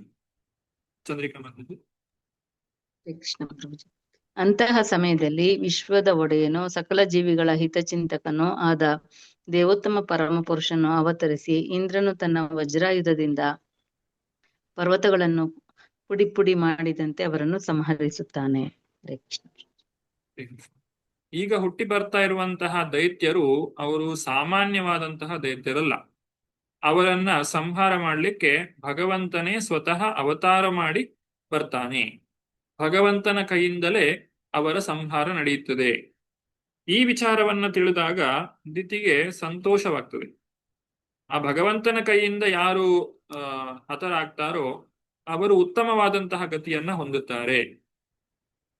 ಮಹಾತ್ಮರ ಒಂದು ಕ್ರೋಧದಿಂದಾಗಿ ಅಥವಾ ಯಾರದೋ ಒಂದು ಶಾಪದಿಂದಾಗಿ ನನ್ನ ಮಕ್ಕಳು ಹತರಾದ್ರೆ ಅವರು ನರಕಕ್ಕೆ ಹೋಗಬೇಕಾಗ್ತದೆ. ಆದ್ರೆ ಆ ರೀತಿಯಾಗಿ ಆಗದೆ ಅವರು ಭಗವಂತನಿಂದ ಹತರಾಗ್ತಾರೆ. ಭಗವಂತ ದೇವೋತ್ತಮ ಪರಮಪುರುಷನ ಬಾಹುಗಳಿಂದ, ಅವನ ಸುದರ್ಶನ ಚಕ್ರದಿಂದ ಅವರು ಕೊಲ್ಲಲ್ಪಡ್ತಾರೆ ಅನ್ನುವಂತಹ ವಿಚಾರವನ್ನ ತಿಳಿದಾಗ ಅವರಿಗೆ ದಿತಿಗೆ ಬಹಳ ಸಂತೋಷವಾಗ್ತದೆ. ನನ್ನ ಮಕ್ಕಳು ಬ್ರಾಹ್ಮಣ ಶಾಪದಿಂದ ನಾಶವಾಗದೇ ಇರಲಿ, ಭಗವಂತನಿಂದ ಹತರಾದ್ರೆ ಅದು ಉತ್ತಮವಾದಂತಹ ವಿಚಾರ ಅಂತ ಹೇಳಿ ದಿತಿಯು ತಿಳಿಸ್ತಾರೆ. ನಂತರ ಮುಂದಕ್ಕೆ ಇನ್ನೂ ಒಂದು ಸಂತೋಷದ ವಿಚಾರ ಏನು ಅಂತ ಹೇಳಿದ್ರೆ, ಪುತ್ರನ ಪುತ್ರ ಅಂದ್ರೆ ಹಿರಣ್ಯಕಶಿಪುವಿನ ಮಗನಾದಂತಹ ಪ್ರಹ್ಲಾದ, ಅವನು ಭಗವಂತನ ಶುದ್ಧ ಭಕ್ತನಾಗಿರ್ತಾನೆ, ಭಗವಂತ ಮಹಾತ್ಮನಾಗಿರ್ತಾನೆ ಅನ್ನುವಂತಹ ಮಾತನ್ನು ಕೂಡ ಇಲ್ಲಿ ಕಶ್ಯಪರು ತಿಳಿಸಿಕೊಡ್ತಾರೆ.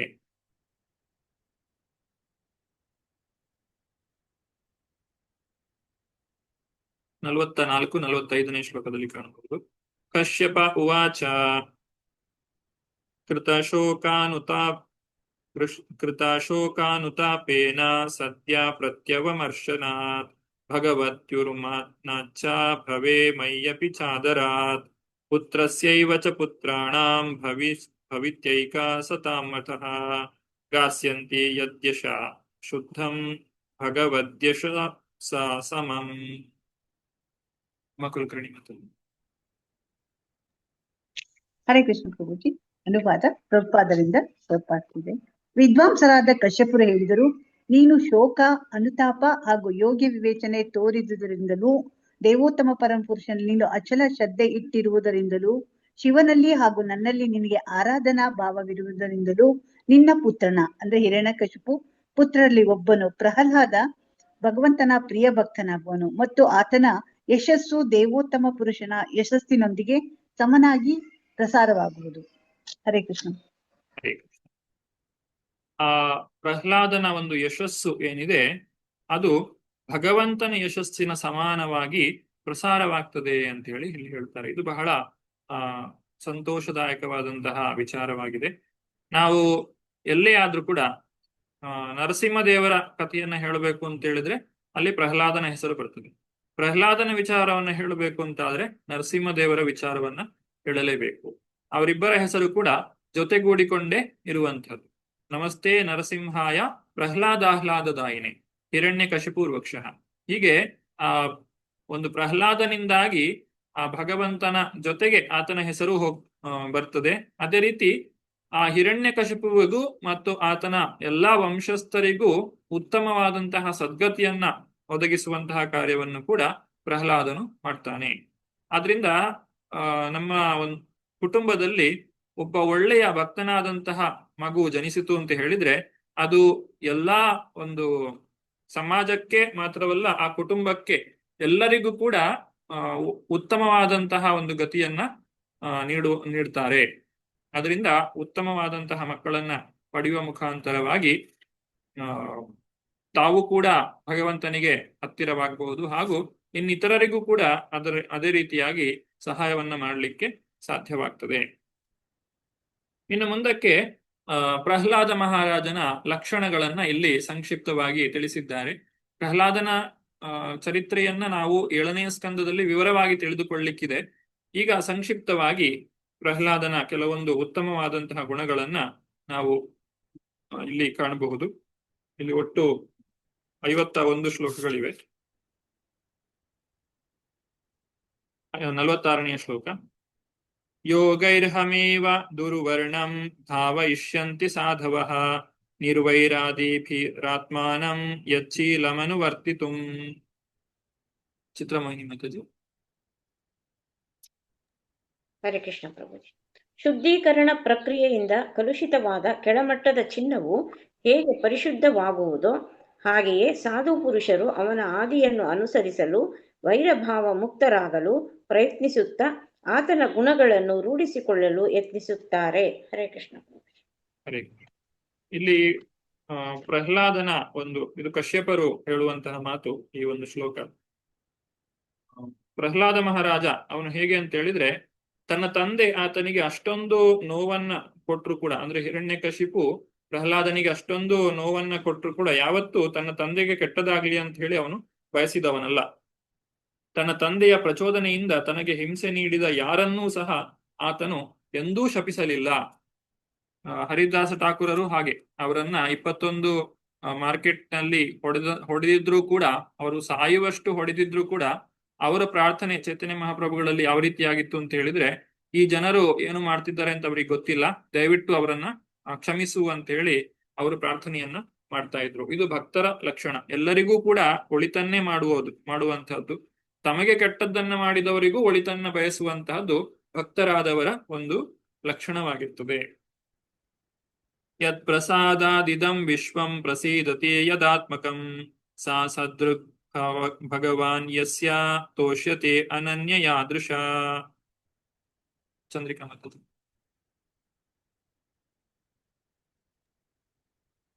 ಪ್ರತಿಯೊಬ್ಬರು ಆತನಿಂದ ಪ್ರಸನ್ನರಾಗುತ್ತಾರೆ, ಏಕೆಂದರೆ ಭಗವಂತನನ್ನು ಬಿಟ್ಟು ಬೇರೇನನ್ನೂ ಬಯಸದ ಭಕ್ತನಿಂದ ವಿಶ್ವದ ಪರಮ ನಿಯಂತ್ರಕನಾದ ದೇವೋತ್ತಮ ಪುರುಷನು ಸದಾ ತೃಪ್ತನಾಗುತ್ತಾನೆ. ಹರೇ ಕೃಷ್ಣ.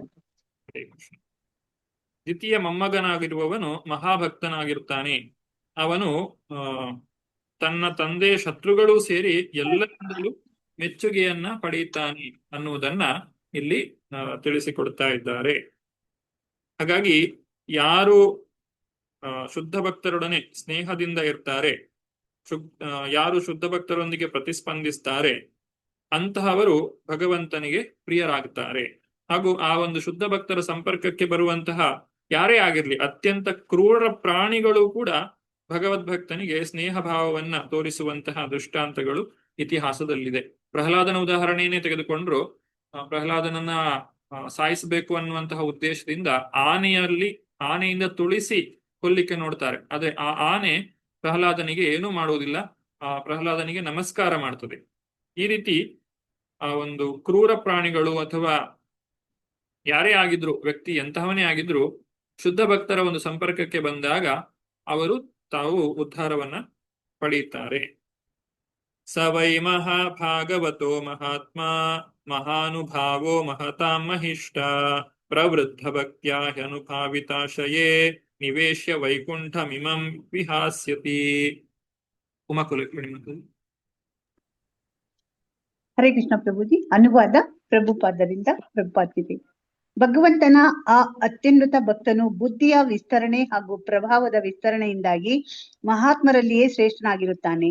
ಪರಿಪಕ್ವವಾದ ಭಕ್ತಿಯುತ ಸೇವೆಯಿಂದಾಗಿ ಆತ ಲೋಕಾತೀತ ದೈವೋನ್ಮಾದದ ಸ್ಥಿತಿ ಪಡೆಯುತ್ತಾನೆ ಹಾಗೂ ಈ ಭೌತಿಕ ಜಗತ್ತನ್ನು ತ್ಯಜಿಸಿದ ನಂತರ ಪರವ್ಯೋಮವನ್ನು ಪ್ರವೇಶಿಸುತ್ತಾನೆ.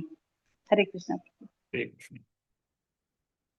ಅಲಂಪಟ ಶೀಲಧರೋ ಗುಣಾಕರೋ ಹೃಷ್ಟ ಪರಾರ್ಧ್ಯ ವ್ಯತಿತ್ತೋ ದುಃಖಿತೇಷು ಅಭೂತ ಶತ್ರು ಜಗತ ಶೋಕಹರ್ತ ನೈದಾಘಿಕಂ ತಾಪಮಿವೋಢು ರಾಜಃ. ಚಿತ್ರಾಮಣಿ ಮಾತಾಡಿ. ಹರೇ ಕೃಷ್ಣ ಪ್ರಭುಜಿ. ಆತ ಶೀಲವಂತನಾದ ಅರ್ಹತೆಯುಳ್ಳ ಸಕಲ ಸದ್ಗುಣಗಳ ನಿಧಿಯಾಗಿರುವನು. ಆತ ವಿನೋದಪರನು. ಇತರರ ಸುಖದಲ್ಲಿ ಆತ ಸುಖಿ, ದುಃಖದಲ್ಲಿ ದುಃಖಿ. ಆತನಿಗೆ ಶತ್ರುಗಳಿಲ್ಲ. ಬೇಸಿಗೆಯ ಸೂರ್ಯ ಮುಳುಗಿದ ನಂತರ ಬರುವ ಹಿತಕರ ಚಂದ್ರನಂತೆ ಆತ ಸಕಲ ಬ್ರಹ್ಮಾಂಡಗಳ ಲೋಕನಾಶಕನಾಗಿರುತ್ತಾನೆ. ಹರೇ ಕೃಷ್ಣ ಪ್ರಭುಜಿ. ಹರೇ ಕೃಷ್ಣ. ಸಕಲ ಬ್ರಹ್ಮಾಂಡಗಳ ಶೋಕಗಳನ್ನ ಆತನು ನಾಶ ಮಾಡ್ತಾನೆ. ಅಂತರ್ಬಹಿಶ್ಚಾಮಲಮಬ್ಜನೇತ್ರಂ ಸ್ವಪೂರುಷೇಚ್ಛಾನುಗೃಹೀತ ರೂಪಂ ಪೌತ್ರಸ್ತವ ಶೀಲಲಲಾನಲಾಮಂ ದೃಷ್ಟಾ ಸ್ಫುರತ್ ಕುಂಡಲಮಂಡಿತಾನನಂ. ಚಂದ್ರಿಕಾ ಮಾತಾಜಿ. ಹರೇ ಕೃಷ್ಣ ಪ್ರಭುಜಿ. ನಿನ್ನ ಮೊಮ್ಮಗನು ಸುಂದರಳಾದ ಅದೃಷ್ಟ ದೇವತೆಯನ್ನು ಪತ್ನಿಯಾಗಿ ಪಡೆದಿರುವ ದೇವೋತ್ತಮ ಪರಮ ಪುರುಷನನ್ನು ಒಳಗೂ ಹೊರಗೂ ಕಾಣಲು ಶಕ್ತನಾಗುತ್ತಾನೆ. ಭಗವಂತನ ಭಕ್ತನು ಬಯಸಿದ ರೂಪಾಧಾರಣ ಮಾಡಬಲ್ಲನು. ಹಾಗೂ ಆತನ ವದನವು ಸದಾ ಕರ್ಣಕುಂಡಲಗಳಿಂದ ಅಲಂಕೃತವಾಗಿ ಸುಂದರವಾಗಿರುತ್ತದೆ. ಹರೇ ಕೃಷ್ಣ. ಹರೇ ಕೃಷ್ಣ. ಇಲ್ಲಿ ಭಗವಂತ ನರಸಿಂಹದೇವರಾಗಿ ಪ್ರಹ್ಲಾದನಿಗೆ ಅನುಗ್ರಹವನ್ನ ಮಾಡ್ತಾರೆ ಅನ್ನೋದನ್ನು ಕೂಡ ನೆನಪು ಮಾಡಿಕೊಳ್ಳಬಹುದು. ಅಂದ್ರೆ ಭಗವಂತ ಭಕ್ತನು ಬಯಸಿದ ರೂಪವನ್ನ ಧಾರಣೆ ಮಾಡಬಲ್ಲನು. ಈ ರೀತಿ ಕೊನೆಯದಾಗಿ ಮೈತ್ರೇಯರು ಹೇಳ್ತಾರೆ. ಮೈತ್ರೇಯ ಉವಾಚ ಶ್ರುತ್ವಾ ಭಾಗವತಂ ಪೌತ್ರಂ ಅಮೋದತ ಧೃತಿಭೃಶಂ ಪುತ್ರಯೋ ಯೋಶ್ಚಾವಧಂ ಕೃಷ್ಣಾತ್ ವಿದಿತ್ವಾ ಆಸೀತ್ ಮಹಾಮನ. ಉಮಾಕುಲಕರ್ಣಿ ಮಾತಾಡಿ. ಹರೇ ಕೃಷ್ಣ ಪ್ರಭುಜಿ. ಅನುವಾದ ಪ್ರಭುಪಾದರಿಂದ ಪ್ರಭುಪಾದಕ್ಕೆ ಜೈ. ಮೈತ್ರೇಯ ಮುನಿಗಳು ಹೇಳಿದರು, ತನ್ನ ಮೊಮ್ಮಗನು ಮಹಾಭಕ್ತನಾಗುವನು ಹಾಗೂ ತನ್ನ ಮಕ್ಕಳು ಕೃಷ್ಣನಿಂದ ಹತರಾಗುವರು ಎಂದು ಕೇಳಿದ ದಿತಿಯು ಮನಸ್ಸಿನಲ್ಲಿ ತುಂಬಾ ಸಂತೋಷ ಪಟ್ಟಳು. ಹರೇ ಕೃಷ್ಣ. ಈ ರೀತಿ ಈ ಒಂದು 14ನೇ ಅಧ್ಯಾಯದಲ್ಲಿ ಸಂಧ್ಯಾ ಸಮಯದಲ್ಲಿ ದಿದಿಯ ಗರ್ಭಧಾರಣೆ ಇದರ ಬಗ್ಗೆ ನಾವು ತಿಳಿದುಕೊಂಡಿದ್ದೇವೆ.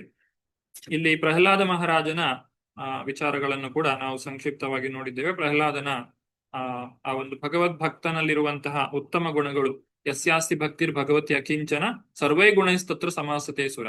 ಯಾರಲ್ಲಿ ಭಗವಂತನ ಕುರಿತಾಗಿ ಭಕ್ತಿ ಅನ್ನುವಂಥದ್ದಿರ್ತದೋ ಅವರಲ್ಲಿ ಎಲ್ಲಾ ಉತ್ತಮವಾದಂತಹ ದೇವತೆಗಳಲ್ಲಿರುವಂತಹ ಉತ್ತಮ ಗುಣಗಳು ಕಾಣಲಿಕ್ಕೆ ನಮಗೆ ಸಾಧ್ಯವಾಗ್ತದೆ ಅಂತ ಹೇಳಿ ತಿಳಿಸ್ತಾರೆ. ಇದರ ನಂತರ ಇನ್ನು ಮುಂದಕ್ಕೆ ಇದಿಷ್ಟು ಏನಾಯ್ತು ಅಂತ ಹೇಳಿದ್ರೆ ಆ ಒಂದು ಜೀವಾತ್ಮನ ಕಥೆ, ಜೀವಾತ್ಮನು ಎಲ್ಲಿಂದ ಬಂದಿದ್ದಾನೆ ದ್ವಿತೀಯ ಗರ್ಭಕ್ಕೆ ಅನ್ನುವುದನ್ನ ಇನ್ನು ಮುಂದಕ್ಕೆ ನಾವು ತಿಳಿಲಿಕ್ಕಿದ್ದೇವೆ. ಈಗ ಇಷ್ಟು ತನಕ ನಾವು ತಿಳಿದುಕೊಂಡದ್ದು ಆ ದಿತಿ ಕಶ್ಯಪರ ಮುಖಾಂತರವಾಗಿ ಹೇಗೆ ಒಬ್ಬ ರಾಕ್ಷಸನ ಒಂದು ಜನ್ಮಕ್ಕೆ ಕಾರಣವಾಯಿತು. ಅಂದ್ರೆ ಹಿರಣ್ಯಕಶಿಪು ಹಿರಣ್ಯಾಕ್ಷರಿಗೆ ಶರೀರವನ್ನ ನೀಡಿದಂತಹ ತಂದೆ ತಾಯಿ ಅವರ ಒಂದು ಕಥೆ, ಅದು ಯಾವ ರೀತಿ ಯಾಕೆ ಆ ಒಂದು ರಾಕ್ಷಸರನ್ನ ಅವರು ಮಕ್ಕಳಾಗಿ ಬೇಕಾಯಿತು ಅನ್ನುವಂತಹ ಕಥೆಯನ್ನು ನಾವು ತಿಳಿದಿದ್ದೇವೆ.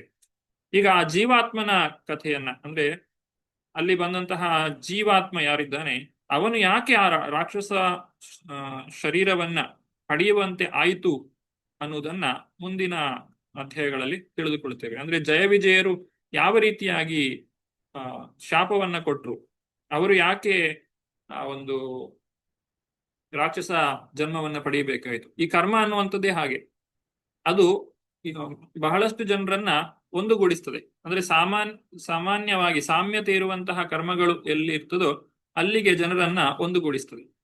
ಈ ಕಡೆ ದಿತಿಕಶ್ಯಪರು ಮಾಡಿದಂತಹ ತಪ್ಪಿನಿಂದಾಗಿ ಅವರಿಗೆ ರಾಕ್ಷಸ ಮಕ್ಕಳು ಹುಟ್ಟಬೇಕಾಯಿತು. ಆ ಕಡೆ ನೋಡಿದ್ರೆ ಅಲ್ಲಿ ಚತುಷ್ಕುಮಾರರಿಂದ ಜಯ ವಿಜಯರು ಶಾಪಗ್ರಸ್ತರಾಗಿ ಅವರು ರಾಕ್ಷಸ ಜನ್ಮವನ್ನ ಪಡೆಯಬೇಕಾಯಿತು. ಹಾಗಾಗಿ ಅವರನ್ನ ಇಲ್ಲಿ ದಿತಿಕಶ್ಯಪರ ಮಕ್ಕಳಾಗಿ ಹುಟ್ಟುವಂತೆ ಮಾಡಿದ್ರು. ಅದು ಯಾವ ರೀತಿ ಆಯಿತು ಅನ್ನೋದನ್ನ ನಾವು ಮುಂದಿನ ಅಧ್ಯಾಯದಲ್ಲಿ ತಿಳಿದುಕೊಳ್ಳಲಿಕ್ಕಿದ್ದೇವೆ. ಈಗ ಮುಂದಕ್ಕೆ ಇನ್ನು ಏನು ಅಂತ ಹೇಳಿದ್ರೆ, ಚತುಷ್ಕುಮಾರರು ವೈಕುಂಠಕ್ಕೆ ಪ್ರವೇಶ ಮಾಡುವಂತಹ ಒಂದು ಸಂದರ್ಭವನ್ನ ನಾವು ನೋಡ್ಲಿಕ್ಕಿದ್ದೇವೆ. ಶ್ರೀಮದ್ ಭಾಗವತವನ್ನ ಓದುವುದರ ಒಂದು ಮೂಲ ಉದ್ದೇಶವೇ ಇದು. ಏನು ಅಂತ ಹೇಳಿದ್ರೆ, ಭಗವಂತನ ಮತ್ತು ಭಗವಂತನ ಭಕ್ತರ ಭಗವಂತನ ಧಾಮದ ಕುರಿತಾಗಿ ತಿಳಿದುಕೊಳ್ಳುವಂಥದ್ದು. ಭಗವಂತನನ್ನ ಭೇಟಿ ಮಾಡಲಿಕ್ಕೆ ಹೋಗುವಂತಹ ಭಕ್ತರು ಅವರು ಹೋಗುವಾಗ ನಮ್ಮನ್ನು ಅವರ ಜೊತೆ ಕರೆದುಕೊಂಡು ಹೋಗ್ತಾರೆ ಈ ಒಂದು ಭಾಗವತದ ಮುಖಾಂತರವಾಗಿ. ಅಂತಹ ಆ ಭಗವದ್ಧಾಮದ ವರ್ಣನೆಯನ್ನ ನಾವು ಮುಂದಿನ ಅಧ್ಯಾಯದಲ್ಲಿ ತಿಳಿದುಕೊಳ್ಳಿಕ್ಕಿದ್ದೇವೆ. ಭಗವಂತನು ಇರುವಂತಹ ಆ ಧಾಮ ಯಾವ ರೀತಿಯಾಗಿರ್ತದೆ, ಅದು ಇಲ್ಲಿ ಇರುವಂತಹ ಪಂಚಭೂತಗಳಿಂದ ಆಗಿರುವುದಿಲ್ಲ. ಅದು ಸಚ್ಚಿದಾನಂದ ವಿಗ್ರಹ, ಆ ಭಗವಂತನದ್ದೇ ರೂಪವಾಗಿರ್ತದೆ. ನಾವು ಬ್ರಹ್ಮ ಸಂಹಿತೆಯಲ್ಲಿ ಕೇಳುವ ರೀತಿಯಲ್ಲಿ ಚಿಂತಾಮಣಿ ಪ್ರಕರ ಸದ್ಮಸು ಕಲ್ಪವೃಕ್ಷ ಲಕ್ಷಾವೃತೇಶು ಸುರಭೀರಭಿಪಾಲಯಂತಂ ಲಕ್ಷ್ಮೀ ಸಹಸ್ರ ಶತ ಸಂಭ್ರಮ ಸೇವ್ಯಮಾನಂ ಗೋವಿಂದಮಾದಿ ಪುರುಷಂ ತಮಹಂ ಭಜಾಮಿ. ಆ ಭಗವಂತನ ದಿವ್ಯ ಧಾಮದ ವರ್ಣನೆಯನ್ನ ನಾವು ಮುಂದಿನ ಅಧ್ಯಾಯದಲ್ಲಿ ನೋಡೋಣ ಅಂತ ಹೇಳ್ತಾ ಇವತ್ತಿನ ತರಗತಿಗೆ ಇಲ್ಲಿ ವಿರಾಮವನ್ನ ಕೊಡ್ತಾ ಇದ್ದೇನೆ. ಧನ್ಯವಾದಗಳು. ಹರೇ ಕೃಷ್ಣ.